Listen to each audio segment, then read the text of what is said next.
Let's just get started. तो आज का हमारा एजेंडा तो आप लोगों को पता चल ही गया होगा। बेसिकली हम लोग आज 3 चीज़ों के ऊपर डिस्कशन करेंगे, streams and files, operator overloading and polymorphism. So let me just share the screen. तो पहले हम लोग पॉलीमॉर्फिज्म डिस्कस करते हैं। Sorry, operator overloading.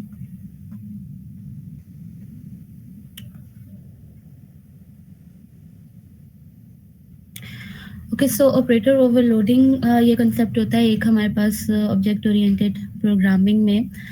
तो ऑपरेटर्स हमारे पास बेसिकली क्या होते हैं, जो plus minus increment decrement operators, less than equals to, greater than equals to, ये सब जितने भी हमारे पास फंक्शनैलिटी में काम करते हैं और कोई भी कैलकुलेशंस में हमारे पास काम करते हैं, तो उनको हम ऑपरेटर्स कहते हैं। और अगर हमें किसी क्लास के लिए कोई इंक्रीमेंट करना हो या डिक्रीमेंट करना हो या कोई ऐसे काम हो, क्योंकि इंटीजर को तो हम इंक्रीमेंट कर लेते हैं या प्लस दो इंटीजर्स को आपस में प्लस कर लेते हैं, बट अगर हमें दो क्लासेस के ऑब्जेक्ट्स को आपस में प्लस करना होगा तो वो हमारे पास सिंपली प्लस नहीं होता, ना ही इंक्रीमेंट होता है, ना डिक्रीमेंट होता है, ना ही इनमें से कोई भी जो भी जितने भी ऑपरेटर्स हैं वैसे वर्क करते हैं जैसे हम चाहते हैं कि वो इंटीजर्स के लिए या फ्लोट के लिए वर्क करे। उसके लिए हमें ओवरलोडिंग करनी पड़ती है, ऑपरेटर ओवरलोडिंग करनी पड़ती है, फंक्शंस बनाने पड़ते हैं स्पेसिफिकली क्लासेस के बीच में, ताकि वो वैसे ही वर्क करे जैसा हम चाह रहे हैं, ऑपरेटर्स वैसे वर्क करें। So that's why it's called operator overloading and it's the concept of classes. या क्लासेस के बीच में जब हम लोग कस्टम डेटा टाइप बनाते हैं कोई भी क्लास का ऑब्जेक्ट बनाने के लिए, उसको हम कैसे ऑपरेटर्स के साथ वर्क कर सकते हैं, उसके लिए हमें स्पेसिफिकली लिखना पड़ता है। तो लिस्ट ऑफ ऑपरेटर्स आप देख सकते हैं, ये सब ऑपरेटर्स ही आते हैं और इन सबको अगर हमें किसी क्लास के साथ यूज़ करना होगा, लाइक इफ़ आई से के there is a persons class, और स्पेसिफिकली अगर हम कहें कि for example there is a time class, ठीक है। अब टाइम क्लास में हमारे पास क्या होगा, आवर्स, मिनट्स एंड सेकंड्स, और हम चाह रहे हैं कि इंक्रीमेंट ऑपरेटर इसके साथ हम यूज़ करें, लाइक एवरी सेकंड ये इंक्रीमेंट हो 1 सेकंड का, ठीक है। तो आवर्स, मिनट्स एंड सेकंड के साथ हम लोग वर्क कर सकते हैं। और जब वो इंक्रीमेंट होगा उसके अंदर हमें कंडीशंस लगानी पड़ेंगी कि ओके, अगर हमारे पास सेकंड्स 59 हो गए हैं तो नेक्स्ट हमारे पास मिनट इंक्रीमेंट होना चाहिए, ठीक है। इसी तरह अगर मिनट्स हमारे पास 59 हो गए हैं और सेकंड्स भी 59 हो गए हैं, तो अब जब इंक्रीमेंट किया जाएगा तो हमारे पास आवर को इंक्रीमेंट होना चाहिए। तो ये बेसिकली पूरी क्लास का कंसेप्ट को हमें इंक्रीमेंट करना होता है, तो उसके लिए उसे हमें ओवरलोड करने की ज़रूरत पड़ती है, ठीक है। ऐसे हम लोग डायरेक्ट किसी भी क्लास का ऑब्जेक्ट बना के उसके साथ अगर प्लस प्लस लिख देंगे तो वो बिल्कुल भी वर्क नहीं करेगा, आपको एरर शो करवा देगा कि इट्स नॉट ओवरलोडेड और इट्स नॉट वर्किंग प्रॉपरली। सो हमारे पास अभी हम लोग जस्ट यूनिरी ऑपरेटर्स के साथ काम करते हैं। 1 मिनट, कैन 1 मिनट में बस इस चीज़ को सेट कर।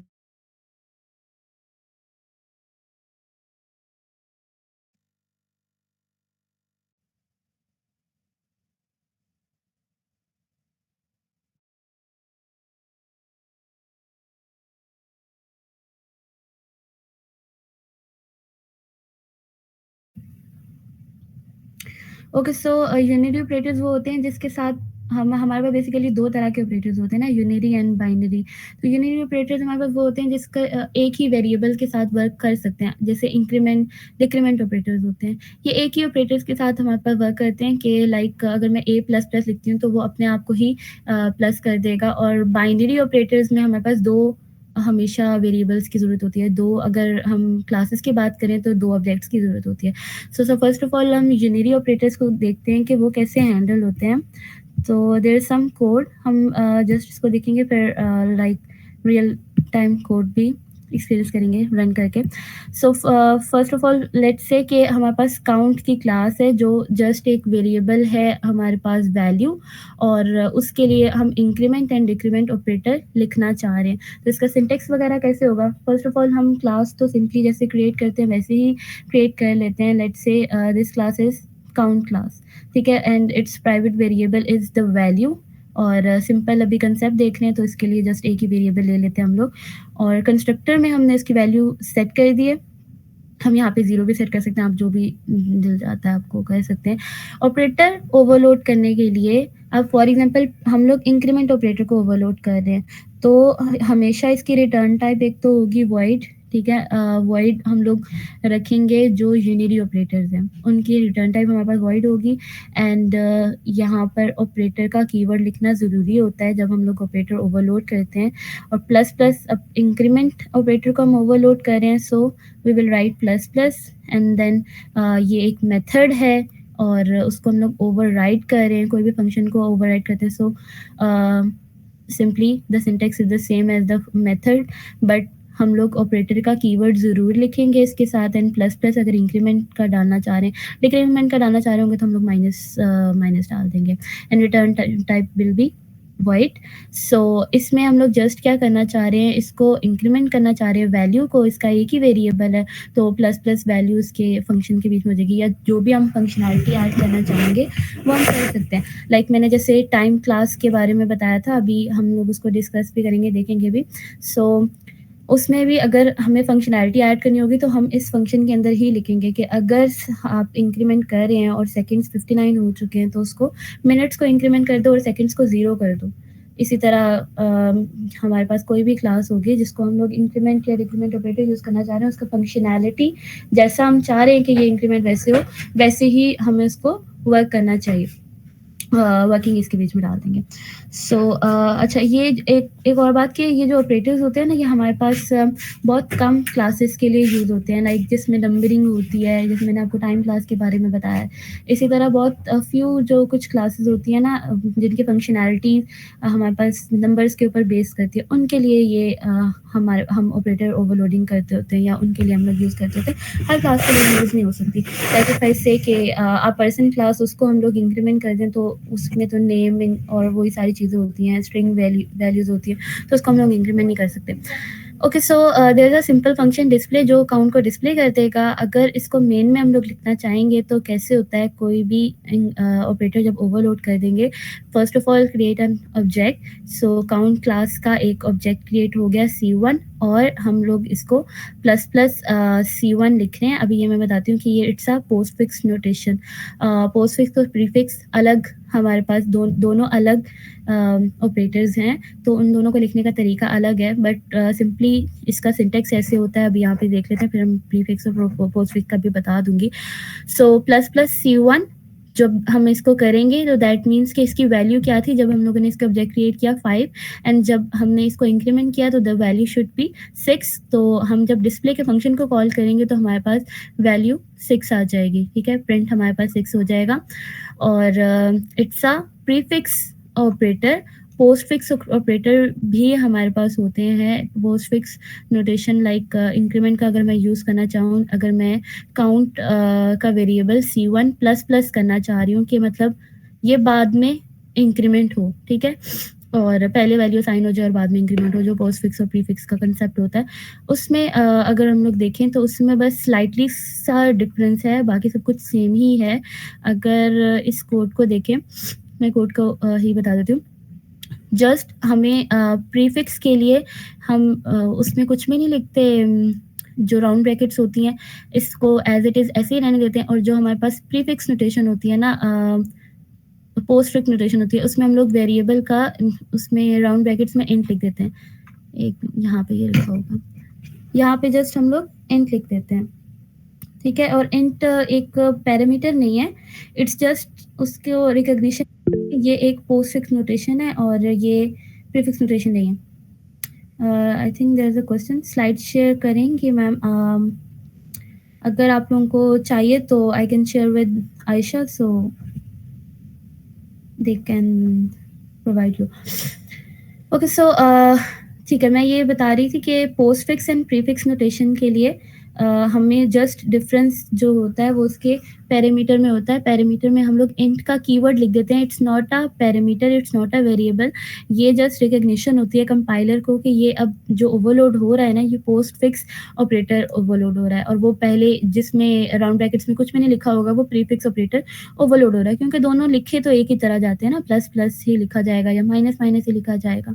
तो इसमें ऐसी चीज़ होती है। अब जैसे आप यहाँ पे देख सकते हो कि ये जो ऑपरेटर है, फर्स्ट ऑफ ऑल मैंने कहा था कि आप उसको वॉइड रखें just for that was simple that was a simple question. So उसमें हम लोगों ने वर्ड रखा हुआ था। बट जैसे टाइम के लिए मैं आप लोगों को बता रही थी कि टाइम क्लास का ऑपरेटर या कोई ऐसी बड़ी क्लास होगी उसका ऑपरेटर करना होगा, और अगर हमें किसी चीज़ के इक्वल करना होगा तो उसके लिए हम लोग कैसे काम कर सकते हैं। अब जैसे अगर हम लोग कोई भी चीज़ लिखते हैं, लाइक इफ़ आई से, यहाँ पर एक ये फंक्शन लिखा हुआ है, बट if I say कि int a equals to 0, uh, a equals to 0, then int b equals to a plus plus।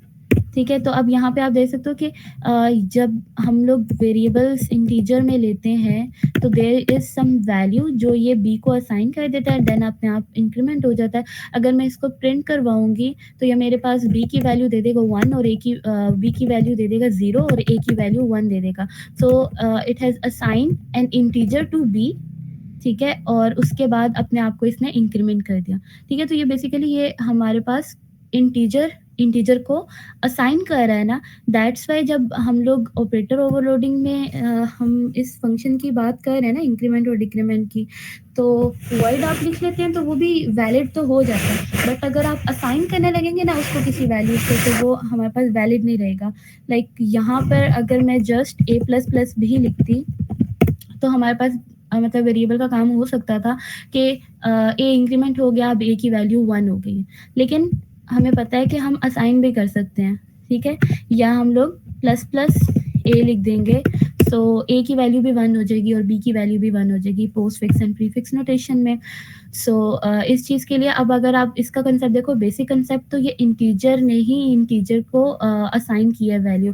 तो अगर हम लोग क्लासेस में बात करेंगे तो क्लासेस में भी ऐसा ही है कि हम पूरा एक ऑब्जेक्ट उसको असाइन कर देंगे, रिटर्न करेंगे ताकि वो असाइन कर सके किसी वैल्यू में, ठीक है, और देन अपने आप को इंक्रीमेंट कर दे।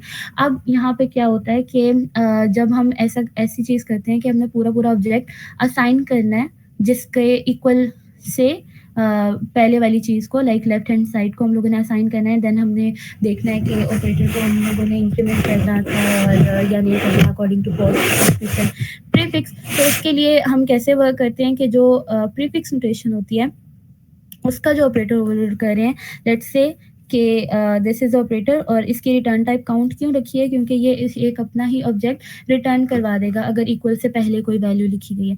सो काउंट एंड यहाँ पर हम लोग एक टेम्परेरी वेरिएबल लेंगे क्योंकि this is a prefix notation. अब प्रीफिक्स और पोस्टफिक्स में क्या डिफरेंस होता है कि प्रीफिक्स अपनी वैल्यू को पहले इंक्रीमेंट कर देता है और देन बाद में वो असाइन कर देता है अपनी लेफ्ट हैंड साइड वाली वेरिएबल को, ठीक है। और जो पोस्टफिक्स होता है वो पहले असाइन कर देता है एंड बाद में अपने आप को इंक्रीमेंट कर देता है, जैसे मैंने अभी इंटीजर की एग्जांपल दी थी। सो अब यहाँ पे भी हमने वैसे ही वर्किंग को लेके सोचना है और वैसे ही काम करना है।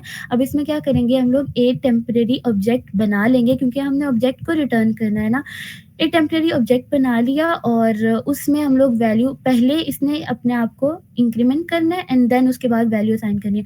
सो प्लस प्लस वैल्यू हो गया और उसके बाद अब वो क्या करता है कि वैल्यू को असाइन कर देना है दैट ऑब्जेक्ट के लिए। तो जो टेम्परेरी ऑब्जेक्ट हम लोगों ने बनाया उसको हमने वो वाली वैल्यू दे देंगे। सो अगर ये 1 हो गई है, 0 से 1 हो गई है, तो टेम्परेरी जो ऑब्जेक्ट होगा लेफ्ट हैंड साइड पे वो भी उसकी भी वैल्यू 1 हो जाएगी, ठीक है, और उसी को हम लोगों ने रिटर्न करवा दिया। अब अगर पोस्टफिक्स की देखा जाए, पोस्टफिक्स के लिए पहले वो अब असाइन करता है, देन वो रिटर्न करता है, देन वो अपने आप को इंक्रीमेंट करता है। सो इसके लिए क्या होगा कि एक टेम्परेरी वेरिएबल बनाया हम लोगों ने।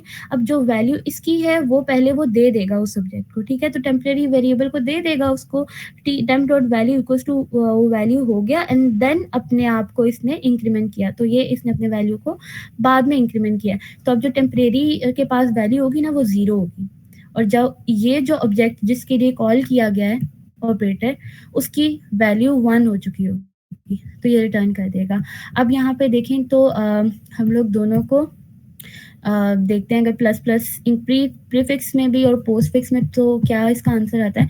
सो अगर आप यहाँ पे प्रीफिक्स नोटेशन देखें, फर्स्ट ऑफ ऑल तो क्या हुआ, 2 वेरिएबल्स हमारे पास बन रहे हैं, 2 ऑब्जेक्ट्स बन रहे हैं काउंट क्लास के, और प्रीफिक्स हम लोग प्री इंक्रीमेंट कर रहे हैं C1 को, दैट मीन्स कि इसकी वैल्यू पहले 0 थी तो अब इसकी वैल्यू 1 हो चुकी होगी। एंड उसके बाद दोबारा क्या हो रहा है कि C2 is equal two plus plus C1, like C1 अब 2 हो चुका है और C2 की वैल्यू भी 2 होगी। ठीक है, तो अब अगर दोनों को हम प्रिंट करवाएं तो दोनों की वैल्यूज हमारे पास 2 होगी। तो ये जस्ट इस लाइन को लिखने का मतलब ये था कि अगर ये वेरिएबल भी रिटर्न, ये मेथड जो हमारे पास इंक्रीमेंट का मेथड्स हैं ओवरलोड हुए हैं, ये अगर रिटर्न करवा रहे हैं ना ऑब्जेक्ट को, कोई उसी क्लास का ऑब्जेक्ट को अगर रिटर्न करवा रहे हैं तो हम लोग सिंपली भी उसको लिख सकते हैं, लाइक हम कोई इक्वल टू के पहले अगर वैल्यू ना भी लिखें तब भी ये काम करता है। ठीक है, अब ये क्या है कि हम ओवरलोड कर रहे हैं ना, तो दैट मीन्स कि हम जैसे इंटीजर में लिख सकते थे उसको वैसे ही लिख सकते हैं हम लोग ऑपरेटर ओवरलोडिंग में, कि वो रिटर्न करवा देगा। अब जो भी चीज़ वो रिटर्न करवाएगा ना उसमें C2 को असाइन कर देंगे। ओके, सो ये इसका आउटपुट अगर हम देखें, सो दोनों का आउटपुट में जो वैल्यू होगी वो हमारे पास 2 होगी। और अगर इसकी में हम बात करें कि ये क्या चीज़ प्रिंट करवाएगा, अब यहाँ पे देखें दोनों C1 C2 वेरिएबल्स बनाए, ऑब्जेक्ट्स हम लोगों ने बनाए काउंट क्लास के, और दोनों के पास वैल्यूज होंगी 0। अब C2 is equal to C1 plus plus, that means कि पहले वो असाइन कर देगा अपनी वैल्यू और उसके बाद वो अपने आप को इंक्रीमेंट कर देगा। तो पहले इसकी वैल्यू क्या थी 0, वो 0 असाइन कर दिया उसने C2 को और उसके बाद वो इंक्रीमेंट हो गया, जैसे हम लोगों ने फंक्शन में भी लिखा हुआ था कि उसने 0 वाली वैल्यू असाइन कर दी थी और उसके बाद उसने अपनी वैल्यू को इंक्रीमेंट कर दिया था। सो यहाँ पर C2 की जो वैल्यू होगी वो 0 होगी एंड C1 की वैल्यू हमारे पास 1 होगी अगर हम आउटपुट देखेंगे तो दैट्स ऑपरेटर ओवरलोडिंग। हम लोग इंक्रीमेंट के बारे में बात कर रहे थे अभी। इंक्रीमेंट हमारे पास ऐसे वर्क करता है, post and pre. And decrement भी अगर हम लोगों ने लिखना होगा तो उसके लिए भी माइनस माइनस का ऑपरेटर, यहाँ पे माइनस माइनस लिख देंगे दोनों जगह। एंड जस्ट हमने उसको डिस्टिंग्विश करने के लिए इंट का वेरिएबल जब लिख देंगे इसके बीच में इंट कीवर्ड, दैट मीन्स कि वो पोस्ट फिक्स ऑपरेटर है हमारे पास। ओके, और okay, so how does it compare. Decrement के बारे में अब हम लोग एक डिस्कस कर लेते हैं, लाइक यहाँ पे कोड लिखा हुआ है इसको।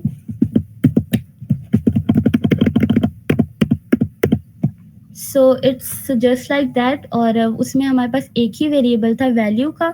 इसमें अगर हम लोग दो वेरिएबल्स डाल के देख लें, क्योंकि क्लासेस में है तो हमारे पास डिफरेंट वेरिएबल्स होते हैं, डिफरेंट फंक्शंस होते हैं, सो जिनके हम लोग ऑब्जेक्ट बना सकते हैं। तो लेट्स से कि if there is a point class, ठीक है, और ये इक्वल ऑपरेटर के बारे में बात करें। अच्छा ठीक है, इसको मैं बाद में भी डिस्कस करती हूँ, पहले हम लोग वही जो डिस्कस कर रहे थे ना उसको, टाइम क्लास को डिस्कस कर लेते हैं। सो जस्ट लाइक दैट, जो मैंने अभी आप लोगों को इंक्रीमेंट ऑपरेटर के बारे में बताया था, तो अगर हम लोग टाइम क्लास ले लें जो कि मैं बता रही थी, और उसको हम लोग इंक्रीमेंट और डिक्रीमेंट ऑपरेटर बनाना चाह रहे हैं, तो वो हमारे पास कैसे होता है। तो बेसिकली जो भी जितनी भी चीज़ें हमने C++ में हम लोग यूज़ करते हैं ना, वो रियल टाइम से इंस्पायर हुई होती हैं। पेरेंट चाइल्ड रिलेशनशिप और वो सारा कुछ जो है वो रियल टाइम में जो जैसा मतलब होता है उसमें कोडिंग में भी सिमिलर ही उसका मीनिंग होता है, जस्ट विद द लॉजिक्स। तो टाइम क्लास बेसिकली हमारे पास भी जो टाइम इंक्रीमेंट हो रहा होता है वो ऐसे ही हो रहा होता है कि हर सेकंड में इंक्रीमेंट करता है, और उसके बाद लाइक जब 59 सेकंड्स हो जाते हैं और उसके बाद इंक्रीमेंट करना होता है तो वो हमारे पास मिनट इंक्रीमेंट हो जाता है, मिनट बढ़ जाता है। इसी तरह अगर बढ़ता रहे तो 59 मिनट्स हो जाएंगे, 59 सेकंड होंगे, तो फिर देन नेक्स्ट हमारे पास आर इंक्रीमेंट हो जाएगा। तो इसमें हमारे पास 3 वेरिएबल्स होते हैं क्लास में, 3 इसके आर, मिनट्स एंड सेकंड, तीनों मतलब इंटीजर। तो उसको हम लोग कैसे वर्क कर सकते हैं, उसके साथ इंक्रीमेंट और डिक्रीमेंट ऑपरेटर अगर हम लगाना चाहें तो वो कैसे होता है, there is a code. So first of all तो हम कंस्ट्रक्टर लिखा हुआ है, इसमें आप कुछ भी कर सकते हैं, मतलब सिंपल क्लास का कॉन्सेप्ट है, तो उसमें आप कोई भी वेरिएबल को इनिशियलाइज करवा सकते हैं।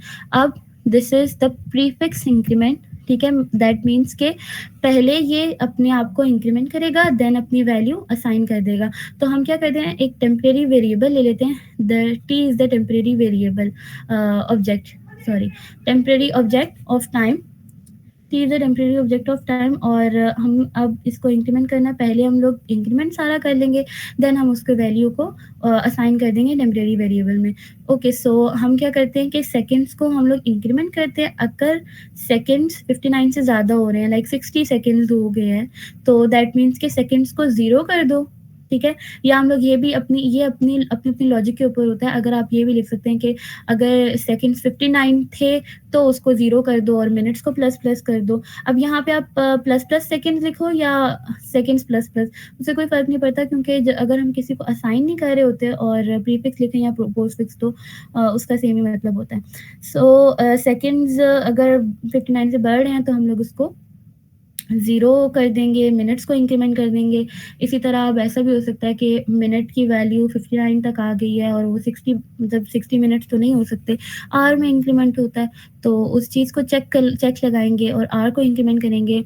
और अगर हमारे पास ये 24 आवर्स का नहीं है, 24 आवर्स का करना चाहते हैं तो 24 आवर्स का भी टाइमर लगा सकते हैं।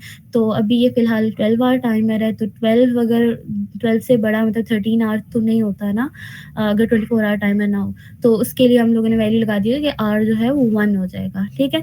अब क्या करते हैं कि हमने ये जितने भी वेरिएबल्स, हम तीनों वेरिएबल्स को हमने टेम्परेरी वेरिएबल के वैल्यूज़ के इक्वल कर देना।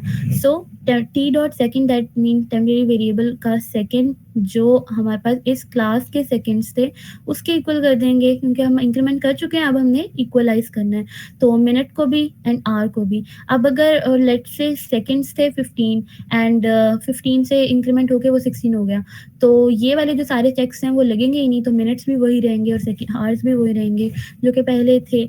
तो लेकिन हमें असाइन फिर भी उसको करना है, क्योंकि अगर वो चेंज होते हैं तो उसकी वैल्यूज़ हमारे पास स्टोर होनी चाहिए। और रिटर्न कर देते हैं टेम्परेरी वेरिएबल, तो ये this will increment the time and pre increment the time. पहले वो उसने इंक्रीमेंट किया एंड बाद में उसने असाइन कर दिया। अब अगर पोस्टफिक्स की देखें तो पहले वो असाइन कर देता है ना, बाद में इंक्रीमेंट करता है। तो जस्ट ये जो लाइन्स थी इसको हम लोग पहले लिख देते हैं जैसे इस कोड में दिया गया है, और उसके बाद हम लोग इसको इंक्रीमेंट करेंगे और रिटर्न कर देंगे, ठीक है। अच्छा, अब डिक्रीमेंट के लिए भी ऐसे होता है। अब डिक्रीमेंट में लॉजिक कैसे लग सकती है टाइम की, अगर टाइमर का सेकंड 0 हो जाए तो हम मिनट्स में से डिक्रीमेंट करें, और जो सेकंड है वो हमारे पास 59 हो जाना चाहिए। इसी तरह मिनट्स अगर हमारे पास 0 हो गए हैं तो हमारे पास उसको 59 कर देना चाहिए और आवर्स में से डिक्रीमेंट करें, और आर भी लेस देन 1 हो गया तो उसको 12 कर दें। तो ये बेसिकली लॉजिक चेक्स के साथ वैसे ही लगी हुई है। It's a pre decrement and post decrement के लिए इंट का हम लोगों ने कीवर्ड डाला, और ये भी वैसे ही वर्क करता है। रिटर्न पहले वो असाइन कर देगा एंड देन रिटर्न करेगा। ओके, सो वॉइड डिस्प्ले का फंक्शन ये जस्ट टाइम को आवर, मिनट एंड सेकंड के अकॉर्डिंग डिस्प्ले कर देता है। अब अगर हम इसको टेस्ट करना चाहें, so there is a time 12:59 that means कि अगर इसको हम लोग इंक्रीमेंट करना चाहेंगे तो इट विल बिकम 100 और 1 o'clock हो जाएगा, और टाइम 2 है फॉर वेरिएबल देने के लिए। सो T1 का टाइम, ओरिजिनल टाइम ये था, फिर हम लोगों ने उसको प्री इंक्रीमेंट किया तो T2 का टाइम भी वही रह गया और T1 का भी। तो प्रीफिक्स इंक्रीमेंटेड टाइम दिस, और उसके बाद हम क्या करते हैं कि T1 का टाइम दोबारा से उसने डिस्प्ले करवाया, और उसके बाद पोस्ट फिक्स इंक्रीमेंट का टाइम है, फिर pre decrement and post decrement उसका टाइम दिया हुआ है। तो ये हमारे पास बिल्कुल वैसे वर्क कर रहा होगा कि हम टाइमर को इंक्रीमेंट और डिक्रीमेंट कर रहे हैं यहाँ पे, तो पूरे ऑब्जेक्ट को हम कर सकते हैं सिंपली जैसे हम लोगों ने इंटीजर को किया हुआ था, लेकिन हमें उसकी लॉजिक लिखनी पड़ती है क्लासेस में जब हम लोग वर्क करते हैं तो। सो here is the output, so it will be जो हमें चाहिए था, this will be the required output for both the times। और बस ठीक है, ये क्लास एंड हो गई। लाइक अगर हमारे पास डिफरेंट वेरिएबल्स के साथ काम करना चाहेंगे और इंक्रीमेंट डिक्रीमेंट ऑपरेटर डालना चाहेंगे तो वो हम कैसे कर सकते हैं। It's the most usual common हमारे पास क्लास है टाइम की, और अगर आप लोगों के एग्जाम्स वगैरह में भी होता है और आपको टाइम क्लास के बारे में नहीं बताया हुआ तो इससे सिमिलर ना आपको ज़रूर आ सकता है, लेकिन लॉजिक्स जो है ना वो ऐसी ही लगेंगी। तो ऑपरेटर ओवरलोडिंग में अगर आप लोगों के कोर्स में इंक्लूडेड है तो। अब ये मैंने आप लोगों को बताया कि these are the unary operators, increment, decrement unary operators हैं। बट बाइनरी ऑपरेटर्स के साथ कैसे वर्क करता है वो हमारे पास डिफरेंटली वर्क करते हैं और उसके लॉजिक जस्ट हम लोग डिफरेंट डालते हैं, बाकी वो वर्किंग हमें वैसी सोचनी पड़ती है जैसे हम लोगों ने यूनिरी ऑपरेटर्स के लिए सोची थी।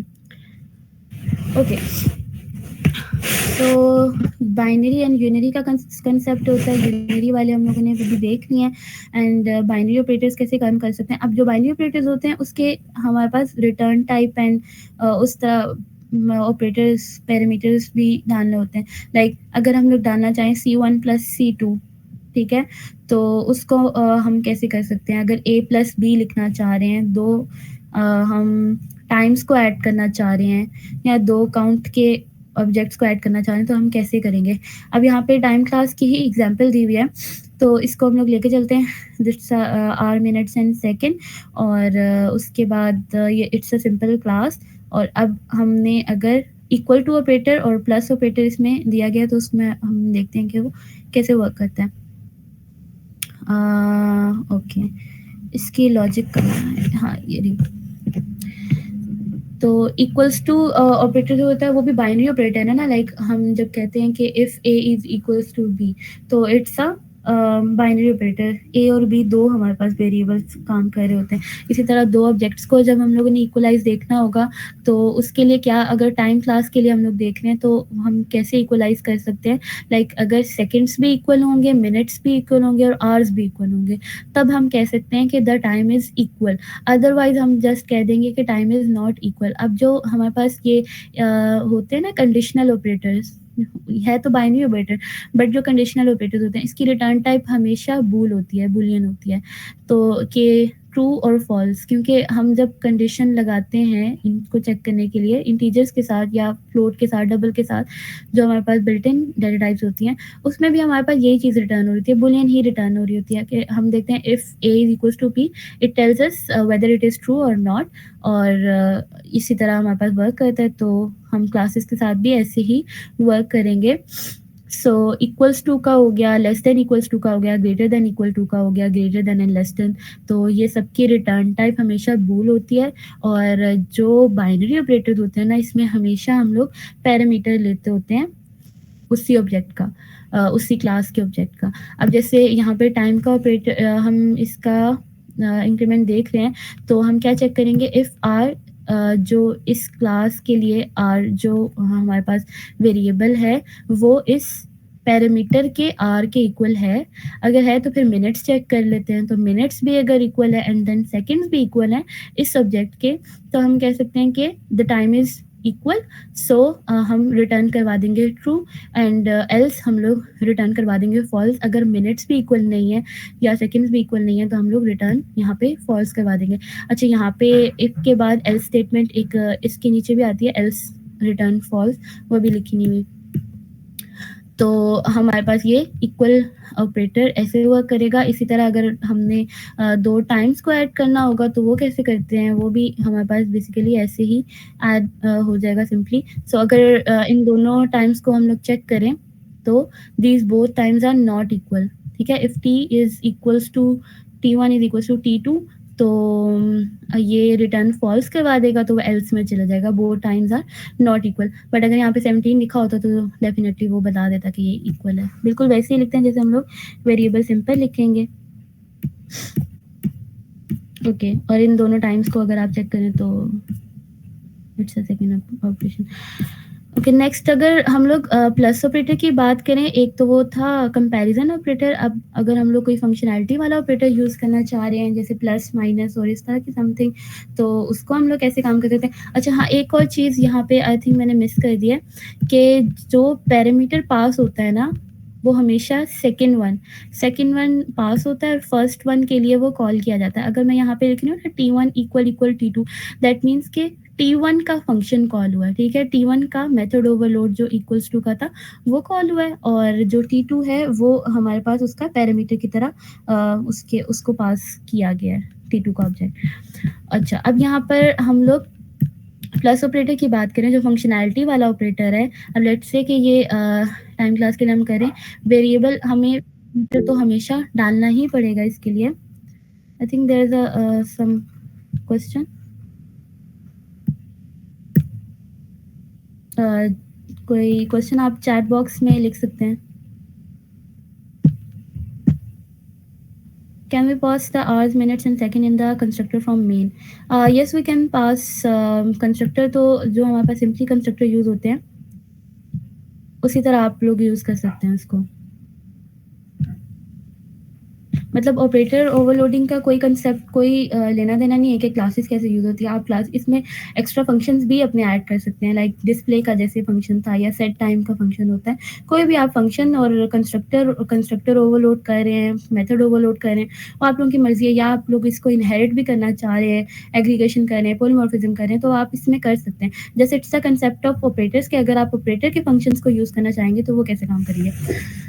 तो यहाँ पर ऑपरेटर ओवरलोडिंग कि कोई क्वेश्चन है फॉर प्रैक्टिस टाइम और डेट वाले प्रोग्राम्स के अलावा। बेसिकली आप इन दोनों को ही, अगर आप टाइम एंड डेट को ही यूज़ करते हैं तो आपकी काफ़ी अच्छी प्रैक्टिस हो जाती है।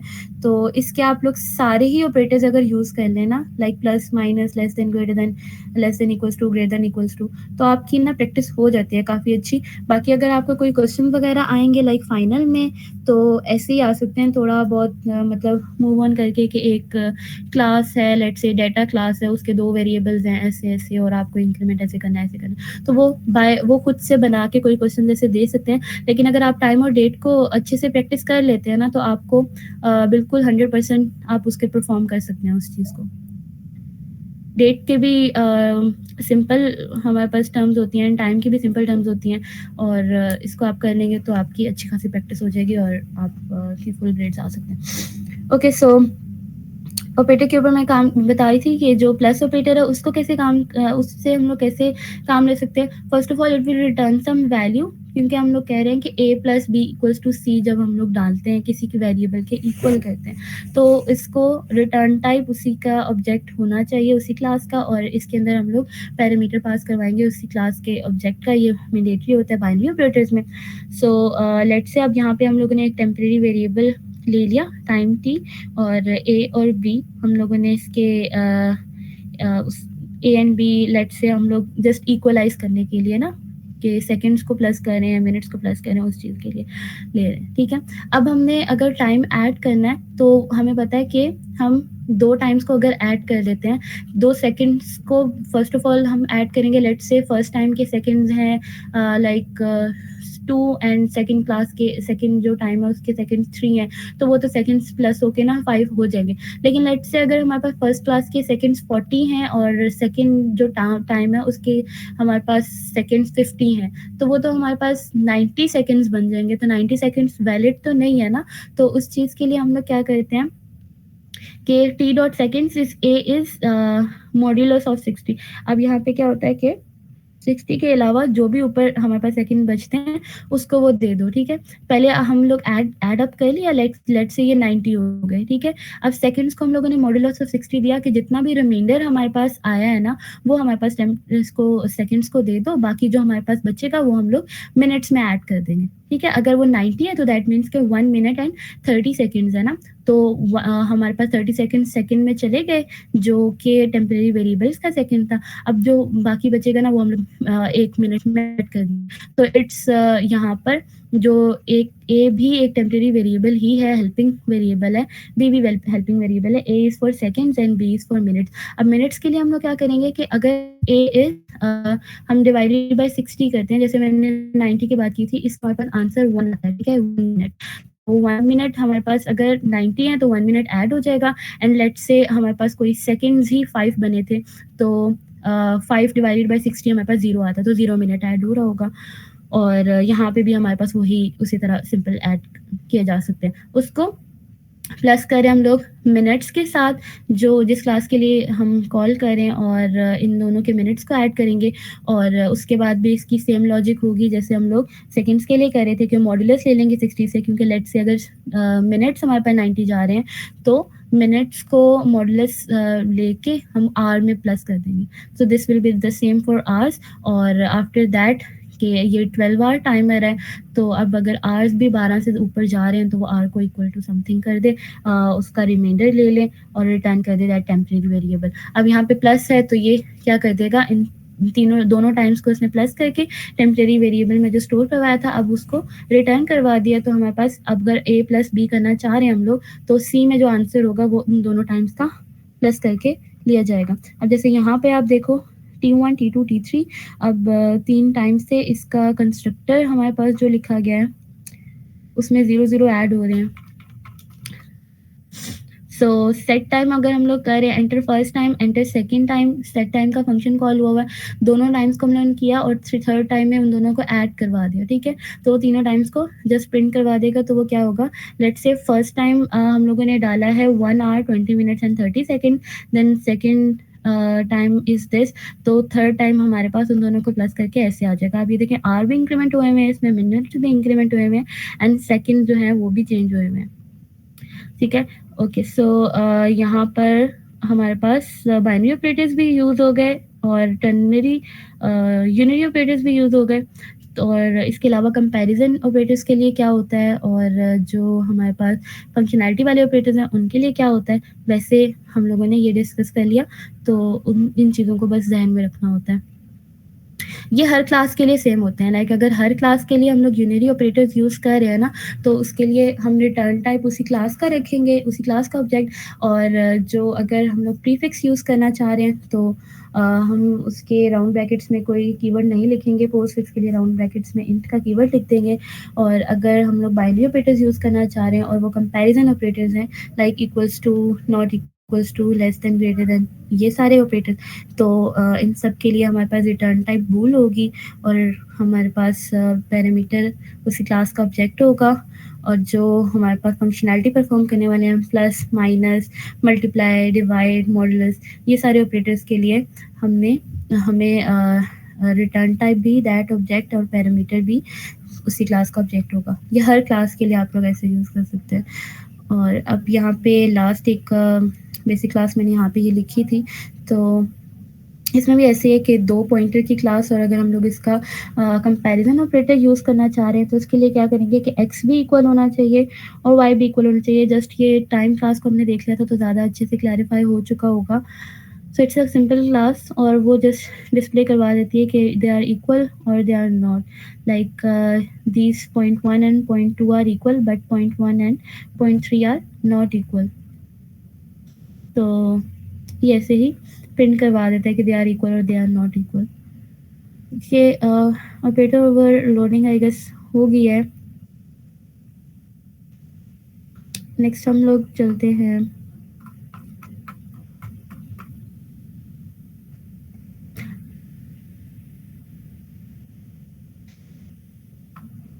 पॉलीमॉर्फिज्म के ऊपर। ओके, पॉलीमॉर्फिज्म बताने से पहले मैं एक पॉइंटर का कंसेप्ट थोड़ा सा दे देती हूँ। हम लोग फर्दर अपनी क्लासेस में भी पॉइंटर का कंसेप्ट को देखेंगे। सो अभी मैं आपको बेसिकली समझाने के लिए पॉइंटर के कंसेप्ट को बता देती हूँ कि ये कैसे होता है। Okay, this is the operator class. So there's a concept of pointers in object oriented programming.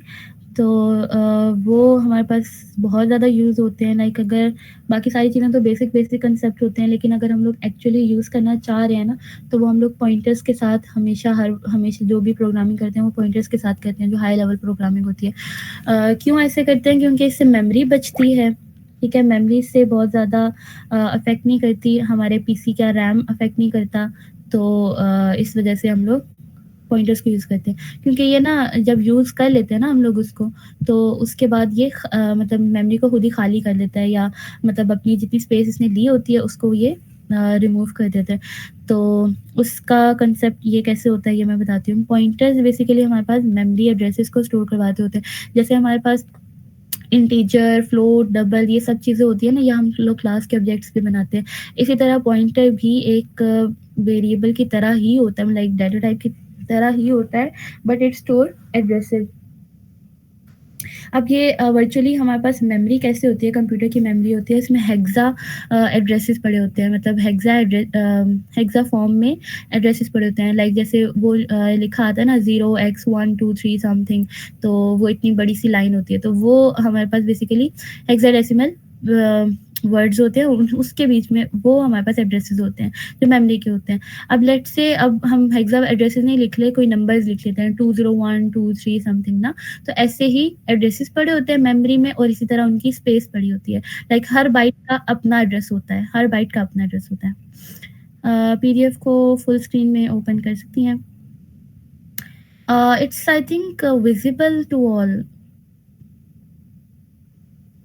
It's basically from drive, तो आई गेस इट्स विजिबल। तो आप जूम वगैरह कर लें, थोड़ा देख लें। ओके, सो यहाँ पर क्या होता है कि हमारे पास जो कंप्यूटर की मेमोरी होती है ना, वो इसी तरह बॉक्सेस की फॉर्म में पड़ी होती है, और हर बाइट के लिए हमारे पास स्पेसिफिकली अलग एड्रेस होता है। लेट्स से हम सिर्फ कंसीडर कर लेते हैं कि वो एड्रेसेस हमारे पास नंबर्स की फॉर्म में है, ठीक है, लाइक 201 202 203 ये जैसे नंबर्स लिखे हुए हैं, तो ये इसकी फॉर्म में हमारे पास एड्रेसेस पड़े हुए हैं। ये बेसिकली हेक्सा में पड़े होते हैं, लेकिन हम लोग सपोज कर रहे हैं, ठीक है। तो अब पॉइंटर्स कैसे काम करते हैं, या कोई वेरिएबल्स कैसे काम करते हैं इस मेमोरी में। अगर हम लोग इंटीजर ए लिखते हैं ना, दैट मीन्स के हमने डिक्लेयर करवा दिया एक वेरिएबल और ए है वो, ठीक है। तो अब हमें पता है जो इंटीजर होता है वो 4 बाइट्स की मेमोरी लेता है, ठीक है। इट्स अ सिंपल टर्म कि वो 4 बाइट्स की मेमोरी लेता है, तो दैट मीन्स कि वो 4 बाइट्स का एड्रेस ऑक्यूपाई कर लेगा, और जो सबसे पहला एड्रेस होगा ना वो उसके पास होगा। लाइक यहाँ पे 204 से लेकर 207 तक ए ने ही ऑक्यूपाई किया हुआ है, ठीक है। अगर हम लोग वेरिएबल बनाते हैं, ये ए ने ऑक्यूपाई किया हुआ है, लेकिन अगर हम कहेंगे ना कि ए का एड्रेस क्या है, तो जो सबसे पहला एड्रेस होगा ना वो उसका एड्रेस होता है। लाइक 204 इसका एड्रेस है, और इसने ऑक्यूपाई 4 बाइट्स की स्पेस को किया हुआ है, 4 एड्रेसेस को ऑक्यूपाई किया हुआ है। अब हमें मतलब जो ये वाली जो सारी चीज़ होती है ना, हम ये कहते हैं कि अब इंटीजर 4 बाइट्स की स्पेस ले रहा है, और फिर उसके बाद हमारी मेमोरी पे लोड पड़ा है। अगर छोटे प्रोग्राम्स होंगे तब तो कोई मसला नहीं है, लेकिन अगर हमारे पास thousands of lines of code है और बहुत बड़े-बड़े प्रोग्राम्स हैं, तो उसके लिए हमारे पास ये मेमोरी अगर बहुत ज़्यादा यूज़ हो रही है, तो हमारे पास इश्यू हो सकता है, क्योंकि हमारा लैपटॉप भी बंद हो सकता है इससे, और वो मेमोरी रन टाइम नहीं करेगा, उसको प्रोवाइड नहीं करेगा, तो इससे हमारे पास बहुत स्लो प्रोसेसेस हो जाएँगे। उसके लिए हम लोग पॉइंटर्स का यूज़ करते हैं। इसी तरह ये मेमोरी का कंसेप्ट बेसिकली बताया हुआ है कि कैरेक्टर 1 बाइट की स्पेस लेता है, तो वो 1 उसका एड्रेस लेगा। फ्लोट हमारे पास 4 बाइट्स की स्पेस लेता है, इसी तरह वो 4 का एड्रेस ले लेता है, और जो डबल होता है वो हमारे पास 8 बाइट की स्पेस लेता है। तो ये जस्ट अ कंसेप्ट के मेमोरी में कैसे काम हो रहा होता है, ठीक है।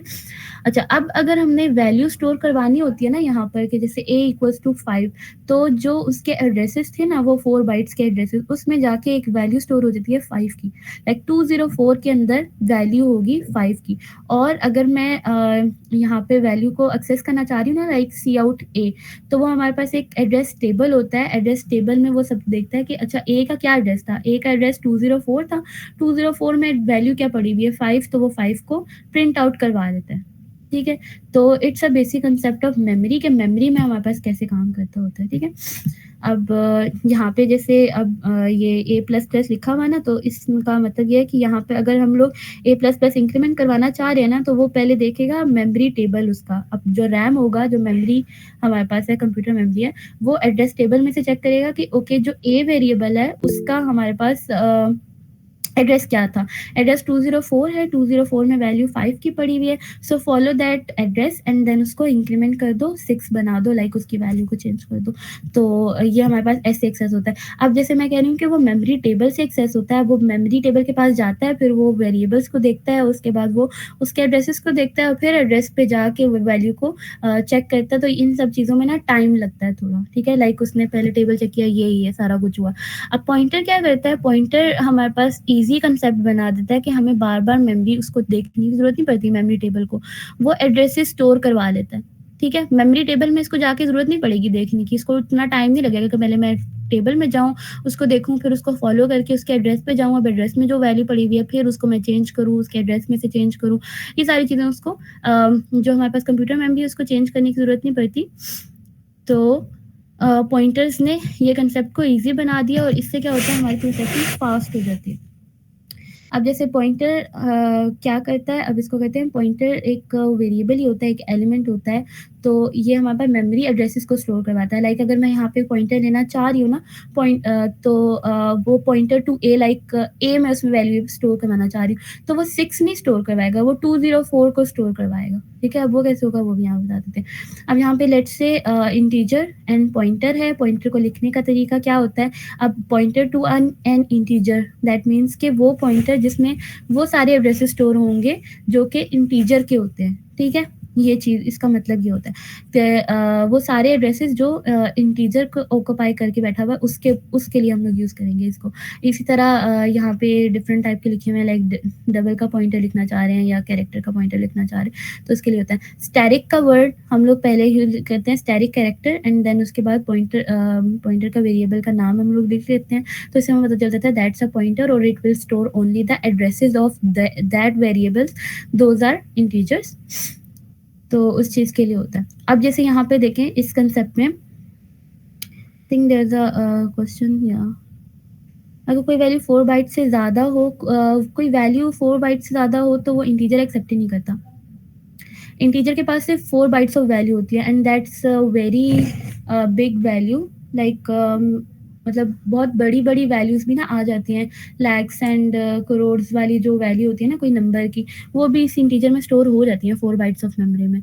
तो ये हम लोग स्टोर करवा सकते हैं। अगर 4 बाइट से मेमोरी ज़्यादा होती है ना, लाइक हम उससे भी नंबर ज़्यादा लिखते हैं, तो वो एरर दे देता है, रन टाइम एरर आ जाता है कि आप इंटीजर में 4 बाइट से ज़्यादा वैल्यू मतलब इंटीजर में वो वैल्यू डाल रहे हैं जो इंटीजर में स्टोर नहीं हो सकती। लॉन्ग इसके लिए यूज़ कर सकते हैं अगर हम लोग यूज़ करना चाहें तो, बट दैट नॉट मतलब कंसेप्ट नहीं है, तो उस चीज़ को फिर इग्नोर करते हैं। ओके, सो यहाँ पर क्या है कि इंटीजर ए, लेट्स से हम लोग एक वेरिएबल हमने स्टोर करवाना है उसी का एड्रेस, और integer static p, that means p is a pointer to an integer. ये वो पॉइंटर वही एड्रेस स्टोर करेगा जो इंटीजर्स के होंगे, और हमने इसको अगर वैल्यू देनी होती है, जैसे अगर मैं लिखती हूँ a = 5, तो उसको हम लोग कैसे वैल्यू देते हैं, हम एड्रेस ऑफ a, ठीक है, एंड का सिंबल यूज होता है, एंड का सिंबल एड्रेस के लिए यूज होता है, address of A, p = address of A हो गया, दैट मीन्स कि इसके पास अब वो एड्रेस है जो ए का होगा। अब ए का जैसे एड्रेस हमारे पास 204 था, तो ये इसमें। अच्छा, अब यहाँ पर जो स्टैटिक पी है ना, इसका भी अपना कोई एड्रेस होगा, क्योंकि इसमें भी तो कहीं पे स्टोर होना है ना, तो पॉइंटर एक लेट से 64 एड्रेस पे पड़ा हुआ है, और इसके अंदर जो वैल्यू है वो है 204, जो कि एड्रेस है इसका। Basically it's a hexa value, लेकिन अभी हम लोग समझने के लिए जैसे इनको नंबर्स की फॉर्म में ले रहे हैं कि जो 204 इसका एड्रेस था, वो इसके बाद वैल्यू पड़ी हुई है। अब a = 5 है ना, अगर अब मुझे a की वैल्यू लेनी पड़ेगी थ्रू पॉइंटर, तो वो मैं कैसे करूँगी, I will follow this pointer to its pointee. ठीक है, अब जिसके अंदर उसका एड्रेस पड़ा होता है ना, उसको हम लोग पॉइंटी कहते हैं, और दैट इज द पॉइंटर। तो इसका पॉइंटी कौन है, a, ठीक है, या 204 कह सकते हैं इसका एड्रेस, और जो पॉइंटर के पास एड्रेस पड़ा हुआ है वो ऐसे। सो अगर अब हम लोगों ने वैल्यू लेनी होगी ना ए की, तो हम बार बार उसके एड्रेस टेबल के पास, मतलब ए को एक्सेस करने के लिए a = this, a = this plus या समथिंग, उसको कोई भी फंक्शनैलिटी को वर्क करना होगा, तो हम लोग ए को बार बार कॉल नहीं करेंगे, क्योंकि अगर हम लोग ए को कॉल कर रहे हैं तो वो बार बार एड्रेस टेबल के पास जा रहा है और उसको चेक कर रहा है कि अच्छा ए का एड्रेस क्या है, और उसके बाद उसको वैल्यू दो। ठीक है, उसके बाद उस एड्रेस पे जाओ और उसकी वैल्यू दो, उसको चेंज करना है, तो फिर बार बार एड्रेस टेबल के पास जाओ, तो उसमें बहुत ज़्यादा क्या होता है, टाइम कंजम्पशन हो रही होती है। अब जब पॉइंटर को हमने उसकी वैल्यू दे दिया ना, और पॉइंटर के थ्रू अगर हम लोग उसको एक्सेस कर रहे हैं, तो वो पॉइंटर जस्ट बता देगा कि इस एड्रेस पे जाओ फॉरन, और वहाँ पे आपको जाके मिल जाएगा। लाइक इसका ये कंसेप्ट होता है कि उसको पूरे के पूरे फाइल में से सर्च नहीं करना पड़ता, या डायरेक्ट उसी एड्रेस के ऊपर चले जाता है और वहाँ पे उसको वैल्यू को स्टोर करवा देता है, वहाँ पे वो जो भी फंक्शनैलिटी काम करनी होगी उस पर हम लोग कर सकते हैं। अच्छा, अब अगर हमें उसको चेंज करना हो किसी वैल्यू को, तो वो कैसे कर सकते हैं। अब जैसे आप देखो कि सी आउट अगर हम लोग पी करेंगे, तो पी की वैल्यू हमारे पास 204 है, तो ये एड्रेस को प्रिंट करवा देगा। ठीक है, ये 204 को प्रिंट करवा देगा। अगर हम लोग एड्रेस ऑफ ए को प्रिंट करवाना चाह रहे हैं, तो दैट इज ऑल्सो 204, और एड्रेस ऑफ पॉइंटर, तो एड्रेस ऑफ पॉइंटर अलग होता है। दैट विल बी 64, क्योंकि ये 64 एड्रेस पे स्टोर हुआ है। और इसी तरह अगर हम लोगों ने इसकी वैल्यू को प्रिंट करवाना होगा, या हम लोग चाह रहे हैं कि पॉइंटर को फॉलो करके उसके पॉइंटी की तरफ जाओ और उसके अंदर जो वैल्यू है ना उसको हम लोग प्रिंट करवा रहे हैं, या उसको हम लोग इंक्रीमेंट कर रहे हैं, या कुछ भी कर रहे हैं ना, उसको एक्सेस करने के लिए हमने स्टैटिक पी को यूज़ करना होता है। स्टैटिक पी से हम लोग उसको एक्सेस कर सकते हैं। ठीक है, बेसिकली हम लोग रीएड्रेस कर रहे होते हैं उसको। तो इसके लिए क्या होगा, अगर हम लोग उसको प्रिंट करवाना चाह रहे हैं तो डी रेफरेंस करके, so that will be printing 5। और अगर इसी तरह हम लोग इसको चेंज भी करना चाहेंगे तो स्टैटिक पी यूज़ करेंगे उसको, तो वो बेसिकली उसको पी को फॉलो करके उसकी पॉइंटर के पास जाएगा और उसमें जो भी वैल्यू होगी उसको जो भी चेंज करना होगा वो वैसे चेंज कर सकता है। उससे there is a question, for making the pointer static p for accessing the value in the pointer address p. हाँ, एड्रेस जब अगर हमने एक्सेस करना होता है ना किसी वैल्यू को, तो वो भी हम लोग स्टैटिक पी से ही करते हैं, और हमने जब डिक्लेयर करवाना होता है तो भी हम लोग स्टैटिक पी से ही करते हैं। Address of P, that's the address of that pointer, वो हम लोग एक्सेस करने के लिए यूज़ नहीं कर रहे उसको पॉइंटर को। लाइक ए को अगर फर्स्ट ऑफ ऑल मैंने पी को डिक्लेयर करवाना है ना, ठीक है, कि इट्स अ पॉइंटर, तो I will write static P, तब लिखूंगी। इसी तरह अगर मुझे एक्सेस करना होगा इसके पॉइंटी को, दैट इज यहाँ पे ए है, ठीक है, और उसको चेंज करना होगा, डी रेफरेंस करना होगा, तब भी मैं स्टैटिक पी लिखूंगी। और अगर मुझे इसको वैल्यू असाइन करनी होगी ना, P equals to some A, तो वो मैं एड्रेस ऑफ ए लिखूंगी। ठीक है, P is equals to at the rate of sorry ampersand sign and then A, और इस तरह के। यहाँ पे ना मैं इसको क्लैरिफाई भी कर देती हूँ। लाइक अगर यहाँ पर इंट ए है वेरिएबल, ठीक है, और इंट स्टैटिक पी अगर मैंने यहाँ पर डिक्लेयर करवाना होगा, फर्स्ट ऑफ ऑल डिक्लेरेशन के लिए यूज होता है। इसी तरह अगर मुझे p को असाइन करना होगा, फर्स्ट ऑफ ऑल कोई वैल्यू p को असाइन करना होगा, तब उसके लिए एड्रेस का साइन यूज होता है, एड्रेस ऑफ a। इन चीज़ों को देखना ना, ये थोड़ा याद रखना पड़ता है। तो एड्रेस ऑफ a ये हम लोग असाइनिंग के लिए यूज़ करते हैं।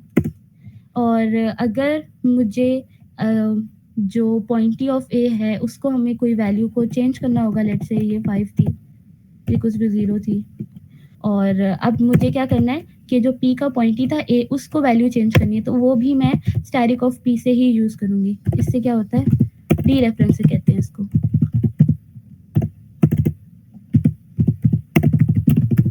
डी रेफरेंसिंग कहते हैं, या इसको आप लोग सिंपल वर्ड्स में ये भी कह सकते हो कि हम लोग असाइनिंग या चेंजिंग कर रहे हैं ना जब वैल्यू की, तो तब भी हम लोग स्टैटिक ऑफ पी यूज करेंगे। अब स्टैटिक ऑफ पी क्या करता है कि इसको डी रेफरेंस करता होता है, मतलब हमने जब उसको एड्रेस दे दिया ना, तो बेसिकली हमने रेफरेंसिंग की है।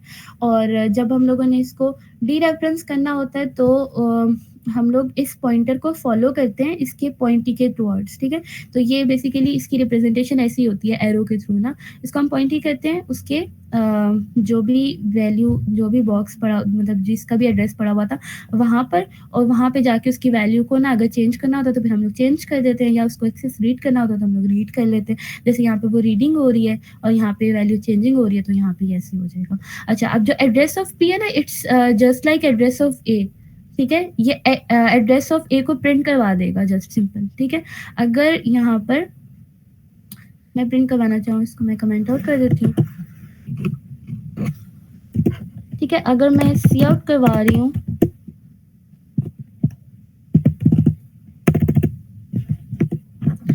ओके, सो यहाँ पे मैं सी आउट करवा रही हूँ एड्रेस ऑफ ए, तो हमारे पास ये वो हेक्सा टर्म देगा, हेक्सा वैल्यू सी देगा। ठीक है, ये लाइक इस तरह करके कोई वैल्यू होती है, ये उसको दे देगा। अब फॉर ईज हम लोगों ने इसको नंबर्स की फॉर्म में लिखा हुआ है, जैसे 204 एंड 64 लिखा हुआ है। इसी तरह अगर मैं पॉइंटर का एड्रेस दूंगी तो वो भी एक हेक्सा की फॉर्म में ही है। ठीक है, क्योंकि उसका एड्रेस उसने कहीं पे स्टोर तो होना है ना, उसकी वैल्यू तो है ना कहीं पे बाइट 1 बाइट की, तो वो अलग है। यहाँ पे देखो इट्स अनदर टर्म, और यहाँ पे ये एक अलग टर्म है। लेकिन हाँ, अगर मैं ए को प्रिंट करवा रही हूँ या मैं पी को प्रिंट करवा रही हूँ, अच्छा, अब यहाँ पे जब मैं पी को प्रिंट करवाऊंगी ना, it will simply print the address of A, क्योंकि पॉइंटर्स के पास एड्रेसेस होते हैं। ठीक है, ये दोनों वैल्यूज सेम है। और अगर मैं यहाँ पर ए को प्रिंट करवाने चाह रही हूँ तो that is the same as dereference कर दूं मैं पी को, तो दैट विल बी 1। अब 1 कैसे हुआ? हम लोगों ने तो यहाँ पे 0 लिखा था क्योंकि हमने यहाँ पे डीरेफरेंसिंग करके उसकी वैल्यू चेंज कर चुके हैं, that's why.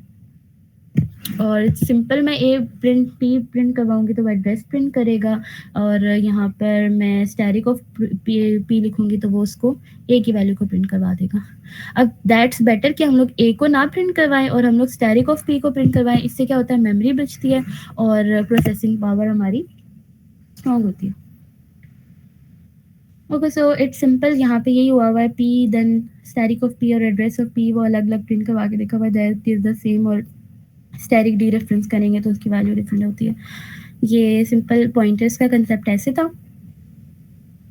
There is a question, मैं देख लूँ इज इट राइट। ठीक है, होप इट्स क्लियर। पॉइंटर का कंसेप्ट भी, ऑपरेटर ओवरलोडिंग, देन हम लोगों ने पॉइंटर का कंसेप्ट को देखा है।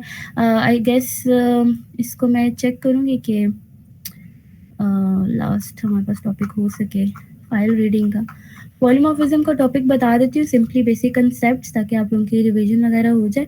तो फिर मैं फाइल रीडिंग के कंसेप्ट को भी बताऊंगी टिल 9:30 तक। ओके, पॉलीमॉर्फिज्म न्यू कंसेप्ट के ऊपर हम लोग आते हैं। तो ये कैसे होता है?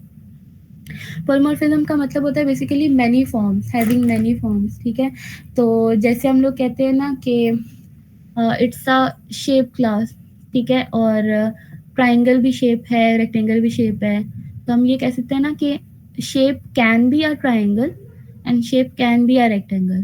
ठीक है, तो इसको हम लोग कहते हैं पॉलीमॉर्फिज्म। अब पॉलीमॉर्फिज्म और इनहेरिटेंस का कंसेप्ट, ये दोनों डिफरेंट कंसेप्ट हैं, इसमें कंफ्यूजन मतलब नहीं होना चाहिए। जो इनहेरिटेंस होती है दैट मीन्स के जो प्रॉपर्टीज हमारे पास शेप की क्लास के पास है ना, वही प्रॉपर्टीज हम लोग सर्कल वो लाइक ट्राइंगल की क्लास में भी यूज कर लेते हैं। अलॉन्ग विद दैट के ट्राइंगल की अपनी भी कोई प्रॉपर्टीज होंगी, लाइक शेप क्या होती है, उसका कोई एरिया होता है। ठीक है, और जो ट्राइंगल है उसके लिए हम लोग ये कह देते हैं कि उसकी लेंथ विड्थ भी, या रेक्टेंगल को ले लेते हैं तो लेंथ और विड्थ भी होती है। तो ये दोनों मतलब इस तरह हम लोग कह सकते हैं कि ये इनहेरिट हुआ शेप की क्लास से, लाइक उसकी पेरेंट क्लास शेप है। ठीक है, और क्योंकि वो उसकी भी सारी फंक्शनैलिटीज को यूज करेगा, अलॉन्ग विद दैट उसकी अपनी भी कोई फंक्शनैलिटी और अपने भी कोई वेरिएबल्स वगैरह होंगे। और अगर हम पॉलीमॉर्फिज्म की बात करें तो polymorphism is different from inheritance. इसमें पेरेंट चाइल्ड रिलेशनशिप नहीं होता। इसमें हम ये कहते हैं कि जो हमारे पास ट्राइंगल की या रेक्टेंगल की क्लास है ना, तो वो भी शेप मतलब शेप ट्राइंगल भी बन सकता है और शेप रेक्टेंगल भी बन सकता है। इसको ये हम लोग कहते होते हैं हैविंग मैनी फॉर्म्स ना। तो ये बेसिकली हम करते तो इनहेरिटेंस ही है, इसमें भी इनहेरिटेंस की चीज़ें ही लिखते होते हैं, लेकिन हम लोग इसको मल्टीपल टर्म्स में यूज़ कर सकते हैं। लाइक जब हमें रेक्टेंगल की ज़रूरत होगी तो हम शेप को रेक्टेंगल की क्लास से हम स्पेसिफाई कर लेंगे। जब हमें ट्राइंगल की ज़रूरत होगी तो हम शेप ही की क्लास को यूज़ करके उसको रेक्टेंगल के इक्वल कर देंगे। अब ये कैसे होता है ये मैं बताती हूँ, फिर थोड़ा सा ज़्यादा क्लियर हो जाएगा। अब जैसे ये मैं शेप के बारे में ही बोल रही थी, तो रेक्टेंगल एंड ट्राइंगल की क्लास होती है। So a shape can be a rectangle and a shape can be a triangle. इसकी रिप्रेजेंटेशन अगर हम लोग करना चाहें इन यूएमएल नोटेशन तो वैसे होती है विद ओपन एंड्स और ये सारा कुछ, तो ऐसे होता है हमारे पास। अच्छा, अब इसकी वर्किंग कैसे होती है उसको मैं बता देती हूँ, तो वर्किंग के साथ साथ ही थोड़ा सा ज़्यादा अच्छे से कंसेप्ट भी समझ आ जाएगा। लेट्स से हमारे पास एक शेप की क्लास है।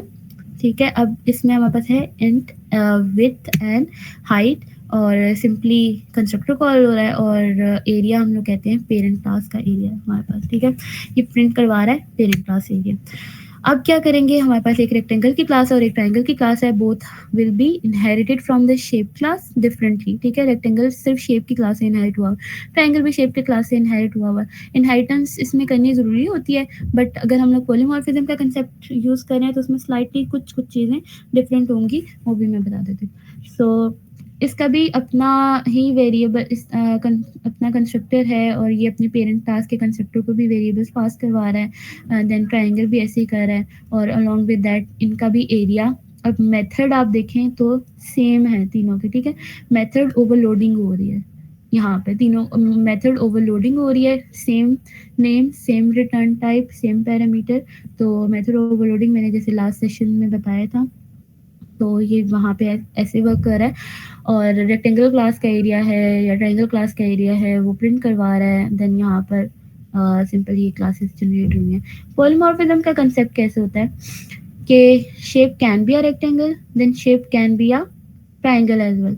अब जैसे आप देखो शेप का एक पॉइंटर लिया गया, दैट मीन्स के this pointer will only save the addresses of those objects, those are shapes, ठीक है, वो सिर्फ शेप्स के ऑब्जेक्ट्स के एड्रेसेस लेगा। अब रेक्टेंगल और ट्राइंगल, ठीक है, ये दोनों शेप्स थी। अब हमने क्या किया कि पॉइंटर को रेक्टेंगल का इक्वल कर दिया। लाइक था हमने किस चीज का ऑब्जेक्ट बनाया, मतलब पॉइंटर किसका बनाया हम लोगों ने, शेप की क्लास का। लेकिन शेप की क्लास में हम लोग रेक्टेंगुलर का ऑब्जेक्ट क्रिएट कर, मतलब ऑब्जेक्ट जो स्टोर करवाना चाह रहे हैं वो रेक्टेंगुलर का स्टोर करवाना चाह रहे हैं, और that will not give compiler error या कोई इशू नहीं देगा, हम लोग स्टोर करवा सकते हैं। That is the concept of polymorphism कि शेप थी तो वो शेप की क्लास, हालांकि मतलब शेप की क्लास तो इनहेरिट नहीं हुई ना, वो तो फंक्शनैलिटी नहीं यूज कर सकती रेक्टेंगल या ट्राइंगल की, लेकिन हम लोगों ने सेम नेम के फंक्शंस यूज किए उसके बीच में।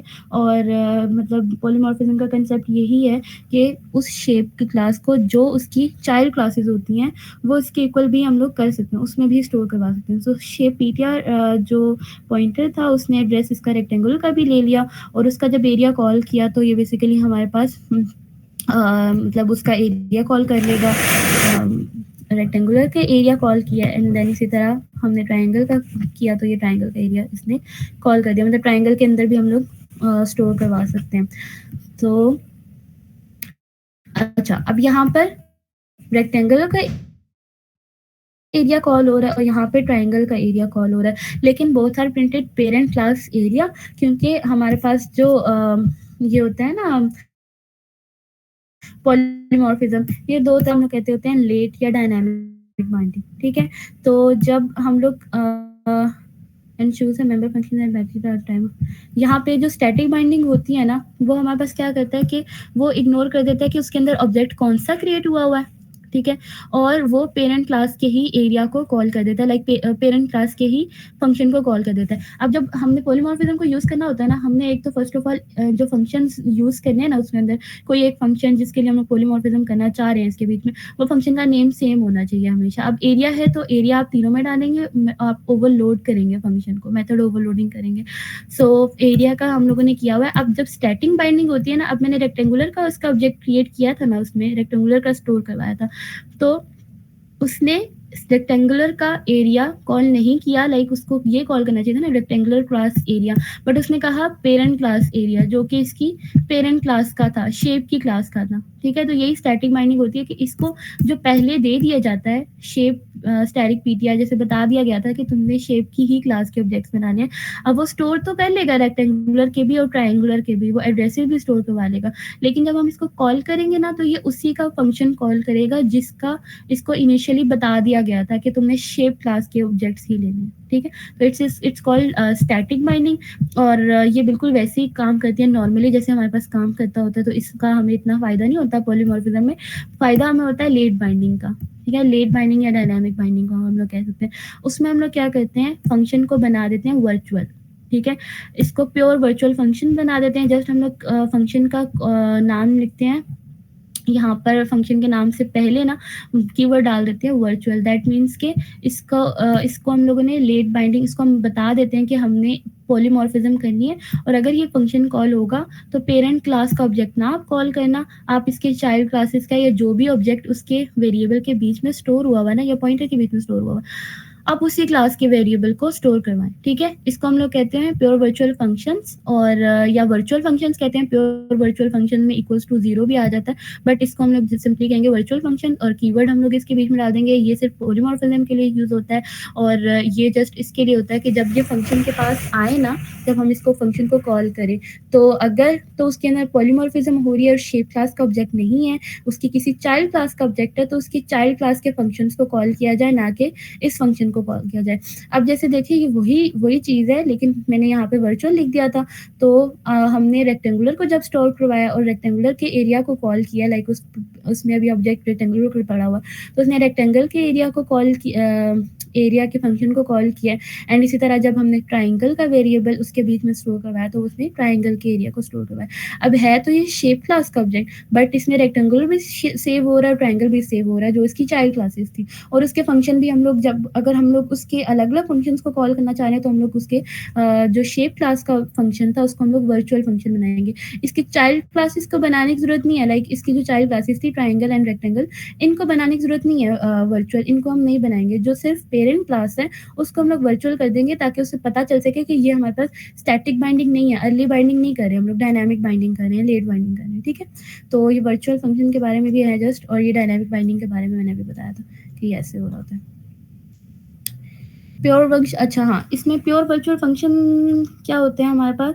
प्योर वर्चुअल फंक्शन ऐसा होता है कि मतलब हमने ना कभी इसको यूज़ करना ही नहीं है और जस्ट हम लोग पॉलीमॉर्फिज्म के लिए ही यूज़ कर रहे हैं इसको। अब ऐसा भी हो सकता है ना कभी के इसमें हम लोग, हाँ, इसमें हम लोग शेप क्लास का ही ऑब्जेक्ट स्टोर करवा रहे हैं, रेक्टेंगुलर का नहीं करवा रहे, ट्राइंगल का भी नहीं करवा रहे, हम शेप क्लास का ही ऑब्जेक्ट क्रिएट करवा रहे हैं और शेप क्लास के ही एरिया को हमने कॉल करना है। तो वो जब हम कॉल करेंगे तो वो बेसिकली हमारे पास कॉल कर देगा कि पेरेंट क्लास एरिया, ठीक है, इसको प्रिंट करवा देगा, इस फंक्शन को कॉल कर देगा।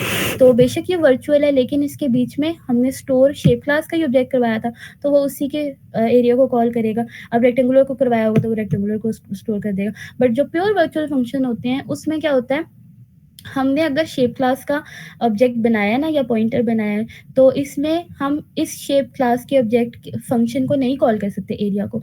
हम सिर्फ उसकी चाइल्ड क्लासेस के, अगर उसमें कोई वेरिएबल्स पड़ा हुआ ऑब्जेक्ट अगर रेक्टेंगुलर का पड़ा होगा या ट्राइंगल का पड़ा होगा तो हम उसको कॉल कर सकते हैं, बट हम शेप क्लास के फंक्शन को नहीं कॉल कर सकते। ठीक है, और मतलब हमने ये बेसिकली बनाते इसलिए कि हमने यूज़ ही पॉलीमॉर्फिज्म करनी है तो यही बना रहे होते हैं। एक मिनट, ये क्लास, हाँ ठीक है, मुझे कब बंद ही ना होगी।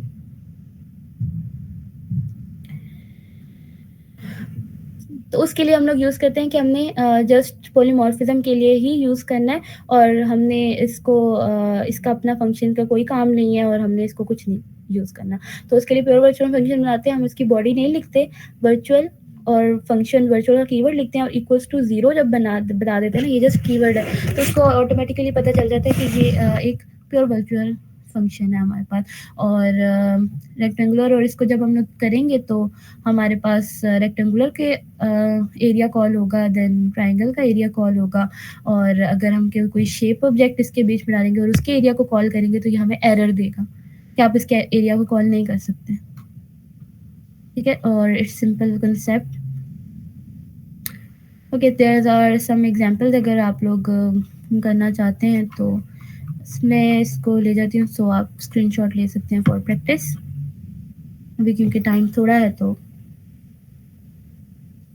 There is a person class, और इसमें हमने 2 फंक्शन बनाने होते हैं, गेट डेटा आउटस्टैंडिंग, और स्टूडेंट और प्रोफेसर की क्लास भी है जो कि हम लोग इसके बीच में कर सकते हैं। अब वी नो कि a person can be a student and a person can be a professor, तो कभी वो स्टूडेंट की तरह एक्ट करेगा, कभी वो प्रोफेसर की तरह एक्ट करेगा, मतलब कोई भी पर्सन। ठीक है, तो उस चीज़ के लिए हमने पॉलीमॉर्फिज्म करनी होती है तो वो हम लोग इस पे काम कर सकते हैं। और दीज आर द फंक्शंस, तो आप इसको प्रैक्टिस के लिए यूज़ कर सकते हैं।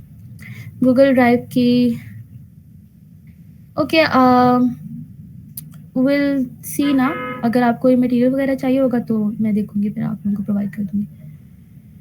इसको आप जस्ट अगर प्रैक्टिस के लिए भी लेना चाहते हैं तो अभी इसको स्क्रीनशॉट ले लें, बाद में फिर हम नेक्स्ट स्लाइड्स का देखेंगे जो शेयर मटेरियल वगैरह करना होगा। Okay, so it's just an example, आप इसको देख सकते हैं, आप इसको परफॉर्म कर सकते हैं। सो प्रैक्टिस के लिए एक मैंने यहाँ पे भी लिखी थी, this is the shape class as well.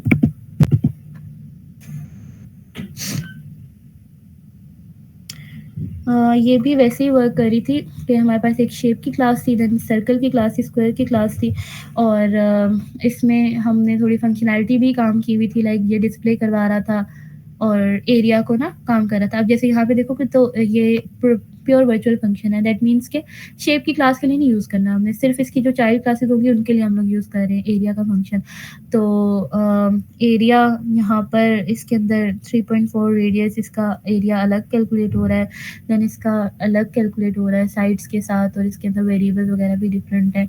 जब हम इनको कॉल करेंगे like shape 1 new circle, shape 2 में हम लोगों ने स्क्वायर स्क्वायर रखा हुआ है। ये क्लासेस है, ये पॉइंटर शेप क्लास के, लेकिन हम लोग सर्कल एंड स्क्वायर स्टोर करवा रहे हैं इसमें। और जब इनके एरियाज को कॉल करेंगे तो वो अकॉर्डिंगली उनके जो कैलकुलेशन होगी उसके अकॉर्डिंग वो काम कर सकता है।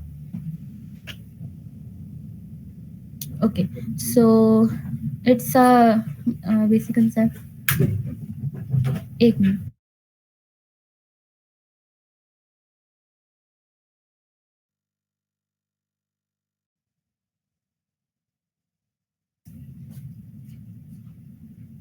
ओके, आई थिंक इसका कंसेप्ट भी हो गया पॉलीमॉर्फिज्म का। लास्ट वैसे हमारा ये स्ट्रीम्स एंड फाइल्स का कंसेप्ट था।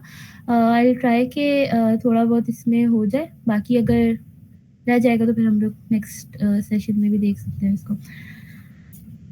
Okay, so it's I think I guess it's a 4 concept for today's class. Stream classes. तो बेसिकली हम लोग जैसे काम करते हैं तो एवरीवन नोज कि हमें पहले hashtag include IO stream use करना पड़ता है। That's the input output streams ना। तो हमारे पास जो भी चीज़ वर्किंग में आती है ना वो हमारे पास स्ट्रीम क्लासेस के थ्रू ही हम लोग वर्क कर रहे होते हैं। लाइक यहाँ पे अगर आप लोग देखो तो एक हायरार्की से बनी हुई है कि आईओ स्ट्रीम है, सो वो कैसे हमारे पास होता है। I don't know, I'm just discussion करने के लिए। तो Ayesha is managing all these things, तो she will get back to you. Okay, so stream classes की मैं बात कर रही थी कि जितनी भी चीज़ें हम लोग यूज़ कर रहे होते हैं ना, इनपुट आउटपुट कर रहे होते हैं, सी आउट कर रहे होते हैं, कोई चीज़ प्रिंट करवा रहे होते हैं, कोई चीज़ सी इन कर रहे होते हैं, ये सारी हमारे पास ना स्ट्रीम क्लासेस के थ्रू ही आ रही होती हैं, जो बिल्ट इन लाइब्रेरीज होती हैं इसके बीच में। ठीक है, तो उसके थ्रू ही आ रही होती हैं। तो इसी तरह एक और हमारे पास स्ट्रीम क्लास होती है, एफ स्ट्रीम की लाइब्रेरी होती है। ठीक है, जिससे हम लोग फाइल रीड और राइट कर सकते हैं फाइल सिस्टम को ना। अब जैसे मतलब जितनी भी चीज़ें अभी तक हम लोगों ने की थी वो हमारे पास होती है। हाँ, मतलब हमारे पास उस विद इन द कोड, उसी कोड में उसी फाइल्स के साथ हमारे पास काम कर रहा होता है। और जो भी चीज़ें हमारे पास 1 मिनट प्लीज़।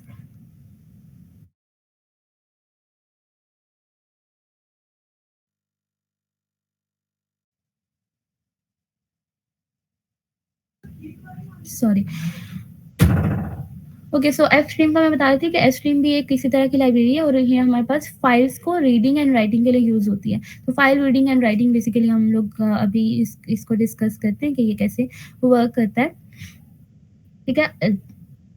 ओके, ये जस्ट यहाँ पर अगर कोई पढ़ना चाहे तो बेसिकली थ्योरी है कि एफ स्ट्रीम भी हमारे पास I stream and O stream इन दोनों की लाइब्रेरी से हम लोग लेते हैं। तो आईओ स्ट्रीम की लाइब्रेरी मिलती है, लेकिन अगर हम लोग फाइल रीडिंग करना चाह रहे हैं या कोई भी चीज़ करना चाह रहे हैं तो उसके लिए हम लोग एफ स्ट्रीम को यूज़ करते हैं। वो बेसिकली इसी तरह की होती है, आई स्ट्रीम और O stream input output stream की तरह ही होती है। So it's just a theory. I'll go through the logical concepts. तो एफ स्ट्रीम को यूज़ करने के लिए सबसे पहले तो हमें इंक्लूड करवाना पड़ता है एफ स्ट्रीम की लाइब्रेरी को। और आईओ स्ट्रीम हमारे पास सी आउट और सी इन के लिए यूज़ होती है, तो पता ही होगा आप लोगों को। और अगर हमें फाइल को रीड करना होता है या राइट करना होता है सबसे पहले, तो हम उसको स्टोर करवाते हैं। हम उसको बता देते हैं कि हमने कौन सी फाइल में इसको स्टोर करवाना है। लाइक ओ एफ स्ट्रीम, अगर हम लोग ओ एफ स्ट्रीम का ऑब्जेक्ट क्रिएट करते हैं ना इसमें, तो हमारे पास आउटपुट, अब जो भी हमारे पास फाइल है ना उसको हम लोग आउटपुट दे सकते हैं। ठीक है, लाइक राइट कर सकते हैं उस फाइल में। अब जैसे यहाँ पे ओ एस स्ट्रीम का ऑब्जेक्ट बनाया आउट फाइल, और इस आउट फाइल के ऑब्जेक्ट में हमें पैरामीटर देना पड़ता है उस टेक्स्ट फाइल का। ठीक है, अभी हम लोग टेक्स्ट फाइल के साथ काम करें, नहीं तो वैसे डिफरेंट फाइल होती हैं, डैट फाइल्स भी होती हैं, देन हमारे पास एक्सएमएल फाइल्स भी होती हैं और एक्सएलएस फाइल्स भी होती हैं। ये सारी जितनी भी फाइल्स होती हैं इसके साथ हम लोग काम कर सकते हैं इसमें एफ स्ट्रीम में। बट बेसिक कंसेप्ट्स में जो ऊप के कंसेप्ट होते हैं जो हमारे पास हमें पढ़ाए जाते हैं या आप लोगों के फाइनल्स वगैरह में आएंगे, तो वो हमारे पास टेक्स्ट फाइल्स के साथ ही रीडिंग एंड राइटिंग डाटा होता है। तो ओ एफ स्ट्रीम हमारे पास होगा आउटपुट देने के लिए। तो राइट करने के लिए फ़ाइल में और इसका जो बनाते हैं हम लोग ऑब्जेक्ट बनाते हैं वो ऐसे ही होता है, बिल्ट इन लाइब्रेरी है, तो इसको सिंटैक्स एज़ इट इज़ होता है। और जब हम लोगों ने इसमें डाटा लिखना होगा, जैसे हम लोग सी आउट लिखते हैं ना, सी आउट लेस देन और देन कोई वैल्यू और फिर उसके बाद स्ट्रिंग वैल्यू या कोई अगर हमने इंटीजर देना होगा, तो बिल्कुल वैसे ही होता है। बट इसमें हमने जो ऑब्जेक्ट बनाया था ना, हम उसको लिखेंगे कि उस आउट फाइल में या कोई उस फाइल में कोई भी वेरिएबल होगा उसमें लेस देन डाल के उसका सिंटैक्स लिख दिया जाता है। सी आउट जो होता है ना, वो बेसिकली कंपाइलर में हमारा जो कंसोल होता है उसके ऊपर प्रिंट करवाता है। अब ये क्या करता है, ये भी वही काम करता है लेकिन ये उस फाइल के अंदर प्रिंट करवा रहा होता है, ठीक है। अब जैसे लाइन 1, लाइन 2, लाइन 3, लाइन 4 ये सारी चीज़ें लिखी हैं ना, और उसके बाद वो सी आउट कर रहा है, सी आउट कर रहा है, दैट मीन्स कि ये कंसोल पे प्रिंट करवाएगा, और ये जो लाइन 4 है ना, ये सारी चीज़ें ये उस फाइल में प्रिंट करवा देगा। अब इसके लिए ना मैंडेटरी होता है कि आपकी data.txt फाइल अगर आप कोड कर रहे हैं तो data.txt फाइल आप मेन अगर विजुअल स्टूडियो यूज़ कर रहे हैं तो उसके सोर्स फ़ोल्डर में होनी चाहिए। और जैसे मैंने अब कंपाइलर ये वाला यूज़ कर रही हूँ जीडीपी ऑनलाइन, तो इसमें भी ज़रूरी होता है कि आपके पास ना टेक्स्ट फाइल वो अवेलेबल हो। अगर नहीं होती तो उसके लिए मतलब आपको क्रिएट जो है ना वो करना पड़ता है। सो मतलब ये मैंडेटरी होती है कि आप वहाँ पे रखें, नहीं तो एरर आ देते हैं और वो कहता है कि फ़ाइल मुझे मिली ही नहीं, तो फिर मैंने आपको प्रिंट नहीं करवाया। तो आउटपुट जो हमारे पास कंसोल पे आएगा ना, वो हमारे पास लिखा आएगा फाइल रिटन, और जो अगर हम लोग टेक्स्ट फाइल में देखेंगे तो ये 4 फाइल्स लिखी जाएंगी। अब यहाँ पे देखें तो data.txt का हमारे पास ये 4 फाइल्स लिखी गई हैं। और रीडिंग अगर हम लोग डाटा करना चाह रहे हैं इसी तरह, तो वो IF स्ट्रीम होगा, input file stream that means, ठीक है। और उसके अंदर हम लोग क्या करते होते हैं, जैसे हम लोग सी इन करते हैं ना, सी इन और लेस देन और वेरिएबल अगर हम लोगों ने कंसोल से इनपुट लेना पड़ता है, तो इसमें हमारे पास यूज़ होता है गेट लाइन। अगर हम लोग सिंपल कंसोल में भी लिखे ना गेट लाइन, तब भी वो हमारे पास इनपुट कर लेता होता है, कुछ लाइब्रेरीज आनी पड़ती हैं, तो हम लोग लेकिन ईज के लिए सीन यूज़ करते होते हैं। तो जो गेट लाइन का वर्ड होता है ना, वो एक पूरी की पूरी लाइन जो है ना वो ले लेता है हमारी टेक्स्ट फाइल से, जो भी हम लोगों ने उसका ऑब्जेक्ट बनाया होगा। IF स्ट्रीम का ऑब्जेक्ट बनाया, ठीक है, इन फाइल के नाम से, ये कोई भी नाम हो सकता है। इसी तरह यहाँ पे जैसे आउट फाइल था वो भी कोई भी नाम हो सकता है। उसके अंदर हम लोगों ने बताया कि हमारी फाइल कौन सी है, .txt लिखना ज़रूरी होता है, ठीक है, और कि हमारी टेक्स्ट फाइल है। और यहाँ पे जैसे उसने एक स्ट्रिंग एस वेरिएबल ले लिया और गेट लाइन कर रहा है इन फाइल, और एस से मतलब हम एक लाइन लेते हैं और उसको प्रिंट करवा रहे हैं कंसोल पे। अब वो डाटा वाली .txt से फाइल लेगा और उसको सी आउट करवा देगा कंसोल के ऊपर, ठीक है। अब जैसे यहाँ पे लिखा आएगा ना लाइन नंबर 1, तो उसको रीड करेगा और वो प्रिंट करवा देगा लाइन नंबर 1, पूरी एक स्ट्रिंग में स्टोर करवा रहा है। ये जो चीज़ होती है ये हम लोग क्यों यूज़ करते हैं कि हम चाह रहे हैं ना अगर कि हमारी पूरी की पूरी फाइल रीड हो जाए। अगर हम लोग सिंपल एक चीज़ लिखेंगे ना, get line in file s, तो वो पहली लाइन को रीड करके हमें आउटपुट दे देगा, ठीक है। और इसी तरह अगर 4 लाइन्स हैं तो 4 टाइम हमें 4 लाइन्स हैं, तो अगर हम 4 टाइम हम लोग लिखेंगे ना गेट लाइन और फिर हम लोग प्रिंट करवा देंगे, तो वो उनको रीड करेगा एंड देन उसको प्रिंट करवाता जाएगा। लेकिन अगर हम चाहते हैं, हमें पता ही नहीं है कि कितनी लाइन ऑफ कोड है, कितने लाइन्स हैं टेक्स्ट फाइल में, और हमें मतलब 1000 लाइन्स पड़ी हुई है और हम लोग देख भी नहीं सकते, काउंट भी नहीं कर सकते टेक्स्ट फाइल में कि कितनी लाइन्स हैं, तो और बार-बार हमें फिर लिखना पड़ेगा। तो उसके लिए हम यूज़ करते हैं कि जो ऑब्जेक्ट है वो एंड ऑफ फाइल तक ना पहुँच जाए, ठीक है। जब तक कि वो एंड ऑफ फाइल तक ना पहुँच जाए तब तक रीड करते रहो, इसका मतलब ये है, ठीक है। नॉट ऑफ इन फाइल जो हमने ऑब्जेक्ट बनाया था .eof दैट मीन्स के एंड ऑफ फाइल, ये फंक्शन कॉल होता है, बिल्ट इन फंक्शन होता है IF स्ट्रीम के ऑब्जेक्ट्स का। तो जब तक एंड ऑफ फाइल ना हो जाए तब तक वो रीड करता रहेगा। तो फिर इसके लिए हमें ज़्यादा बार-बार लिखने की ज़रूरत नहीं पड़ती। ये चारों लाइन्स उसने रीड की और कंसोल पे प्रिंट करवा दी, तो ये फाइल रीडिंग होता है इसी तरह। अब लेट्स से यहाँ पर ये एक और मतलब ये सिंपल कंसेप्ट था, आई गेस ये वाला तो आप लोगों ने प्रोग्रामिंग फंडामेंटल्स में भी पढ़ा होगा। अब इसके बीच में एक और मतलब कंसेप्ट होता है कि डीलिमिटर को यूज़ करने का। अब जैसे लेट्स से ये फाइल है हमारे पास input.txt, इसमें नेम्स लिखे हुए हैं, देन कॉमा डाल के उनके सब्जेक्ट उनके नंबर लिखे हुए हैं जो उन्होंने स्कोर किया है, और उसके बाद उनके ग्रेड्स लिखे हुए हैं, ठीक ठीक है? और कोमा डाल के ये लिखे गए हैं और हर लाइन में ना हर किसी स्टूडेंट के ना टेक्स्ट फाइल में स्टोर हुए हैं। अब हम चाहते हैं कि ये फाइल में रीड हो रहा है ना, लेकिन इसका कोई मीनिंग तो हो ना। अब ये जस्ट ये ना प्रिंट करवा दे फातिमा 38F कंसोल पे प्रिंट करवा रहा है, हमें कुछ समझ नहीं आ रही। हम चाहते हैं कि एक प्रॉपर फॉर्मेट में ये रीड करे और प्रॉपर फॉर्मेट में हमें प्रिंट करवाए कि name is Fatima, then it's उसके जो मार्क्स थे वो 38 हैं और उसका जो ग्रेड है वो हमारे पास एफ ग्रेड है, ठीक है? तो इसको हम लोगों ने जब प्रिंट करवाना होता है तो ये हमें पता है कि ये हर जो वेरिएबल जो हर हम यूज़ करना चाह रहे हैं ना, वो बाय कॉमा सेपरेट हुआ हो।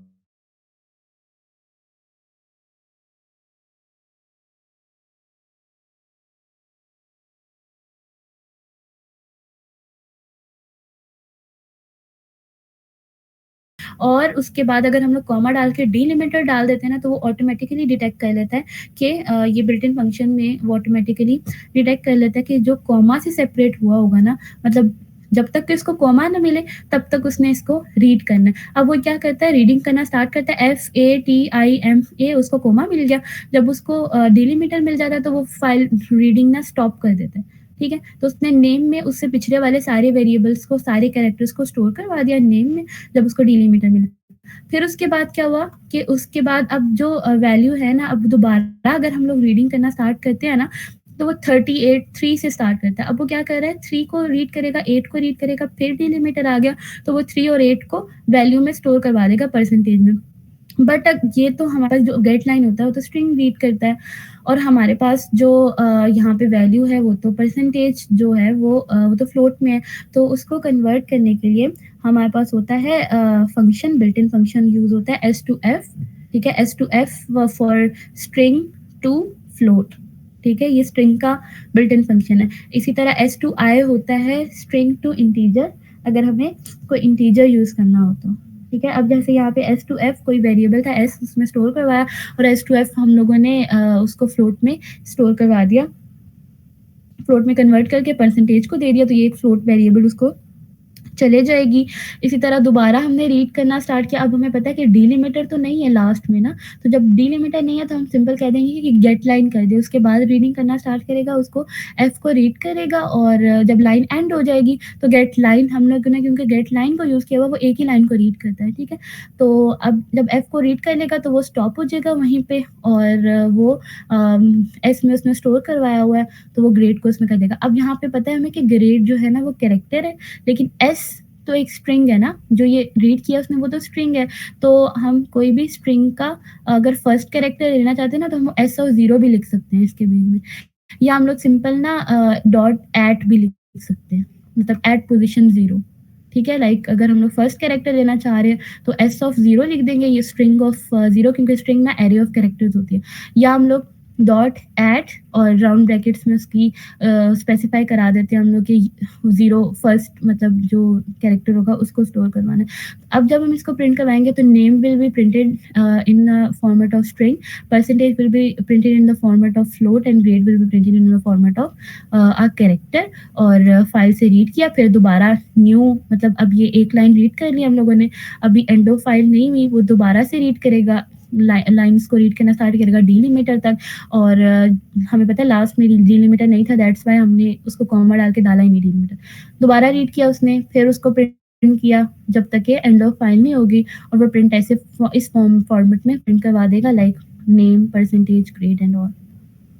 तो ये हमारे पास फाइल रीडिंग का कंसेप्ट होता है। अब यहाँ पर जो डिलिमिटर और वो सारी चीज़ें अगर आप लोगों को फाइनल्स में आएगा, तो आप लोगों को ये नहीं आएगा कि आप ना फाइल रीडिंग करके या डिलिमिटर कर मतलब डिलिमिटर वगैरह को यूज़ करके यहाँ पे टेक्स्ट फाइल को यूज़ कर सकते हैं। आपको ऐसे क्वेश्चन आएंगे कि जैसे ये लिखा हुआ है ना, नोटबुक की क्लास है और आपने उसको मैन्युफैक्चर करवाना है, like there is a notebook class and there is a e notebook class, ठीक है? इलेक्ट्रॉनिक नोटबुक और पेपर नोटबुक की दो, मतलब ये 3 क्लासेस हैं। अब notebook is a parent class और ई नोटबुक और पेपर नोटबुक इसकी चाइल्ड क्लासेस हैं। आपने क्या करना है, पॉलीमॉर्फिज्म का यूज़ करना है कि कभी नोटबुक ई नोटबुक हो, कभी ई नोटबुक पेपर नोटबुक हो, और ये आपने रीड करना है फाइल रीडिंग से, कि अगर तो पहला जो कैरेक्टर है फाइल रीडिंग का वो ई लिखा जा रहा है, ठीक है?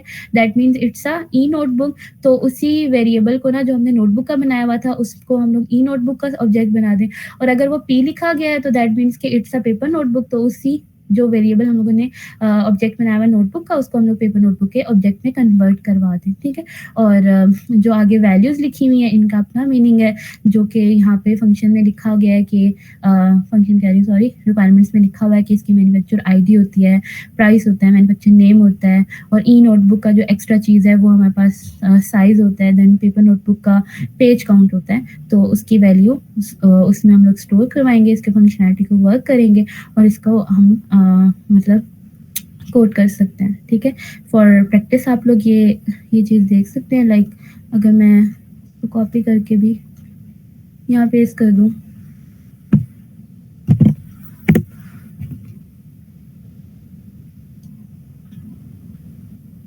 तो ये आप लोग इसको प्रैक्टिस के लिए यूज़ कर सकते हो। बाकी वैसे मैंने पॉलीमॉर्फिज्म फाइल रीडिंग का एक और भी कोड लिखा था, but I think that's fine. Delimiters के साथ भी वर्क हो गया, तो दैट्स गुड। तो हम लोग आज का सेशन पे यहाँ एंड करते हैं। हमने आज कॉन्सेप्ट्स पढ़े हैं जो हम लोगों ने डिस्कस किए हैं। First of all operator overloading, then हमने पॉइंटर्स का कंसेप्ट देखा है, और उसके बाद लोगों ने पॉलीमॉर्फिज्म का and file reading input stream के बारे में, फाइल स्ट्रीम्स के बारे में। तो अगर किसी को क्वेश्चन है या कुछ क्यूरी वगैरह है तो वो भी आप पूछ सकते हैं।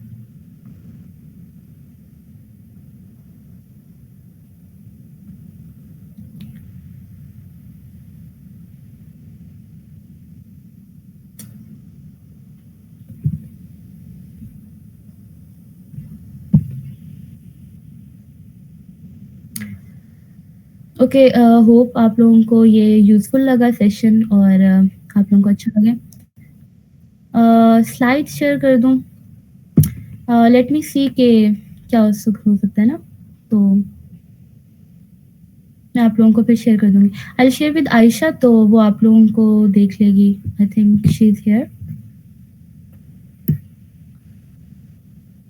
क्योंकि सेशन उन्होंने अरेंज करवाया, तो आप लोगों को ना फिर वो नोटिफाई वगैरह कर देगी इंस्टाग्राम वगैरह पे या लिंक्डइन पे, जहाँ पे भी आप लोगों ने जहाँ से ज्वाइन किया। सो आप लोग वहाँ से मटेरियल दे सकते हैं। होप आप लोगों को ये सेशन यूज़फुल लगा हो फाइनल्स के लिए भी, और प्रैक्टिस वगैरह के लिए आप लोग कर सकते हैं। ये तो रिवीजन सेशंस ही हैं, बाकी हमारा बस थोड़ा-सा ही कोर्स रह गया अगर ऊप का देखा जाए, तो वो हम लोग फिर नेक्स्ट टाइम देख लेंगे।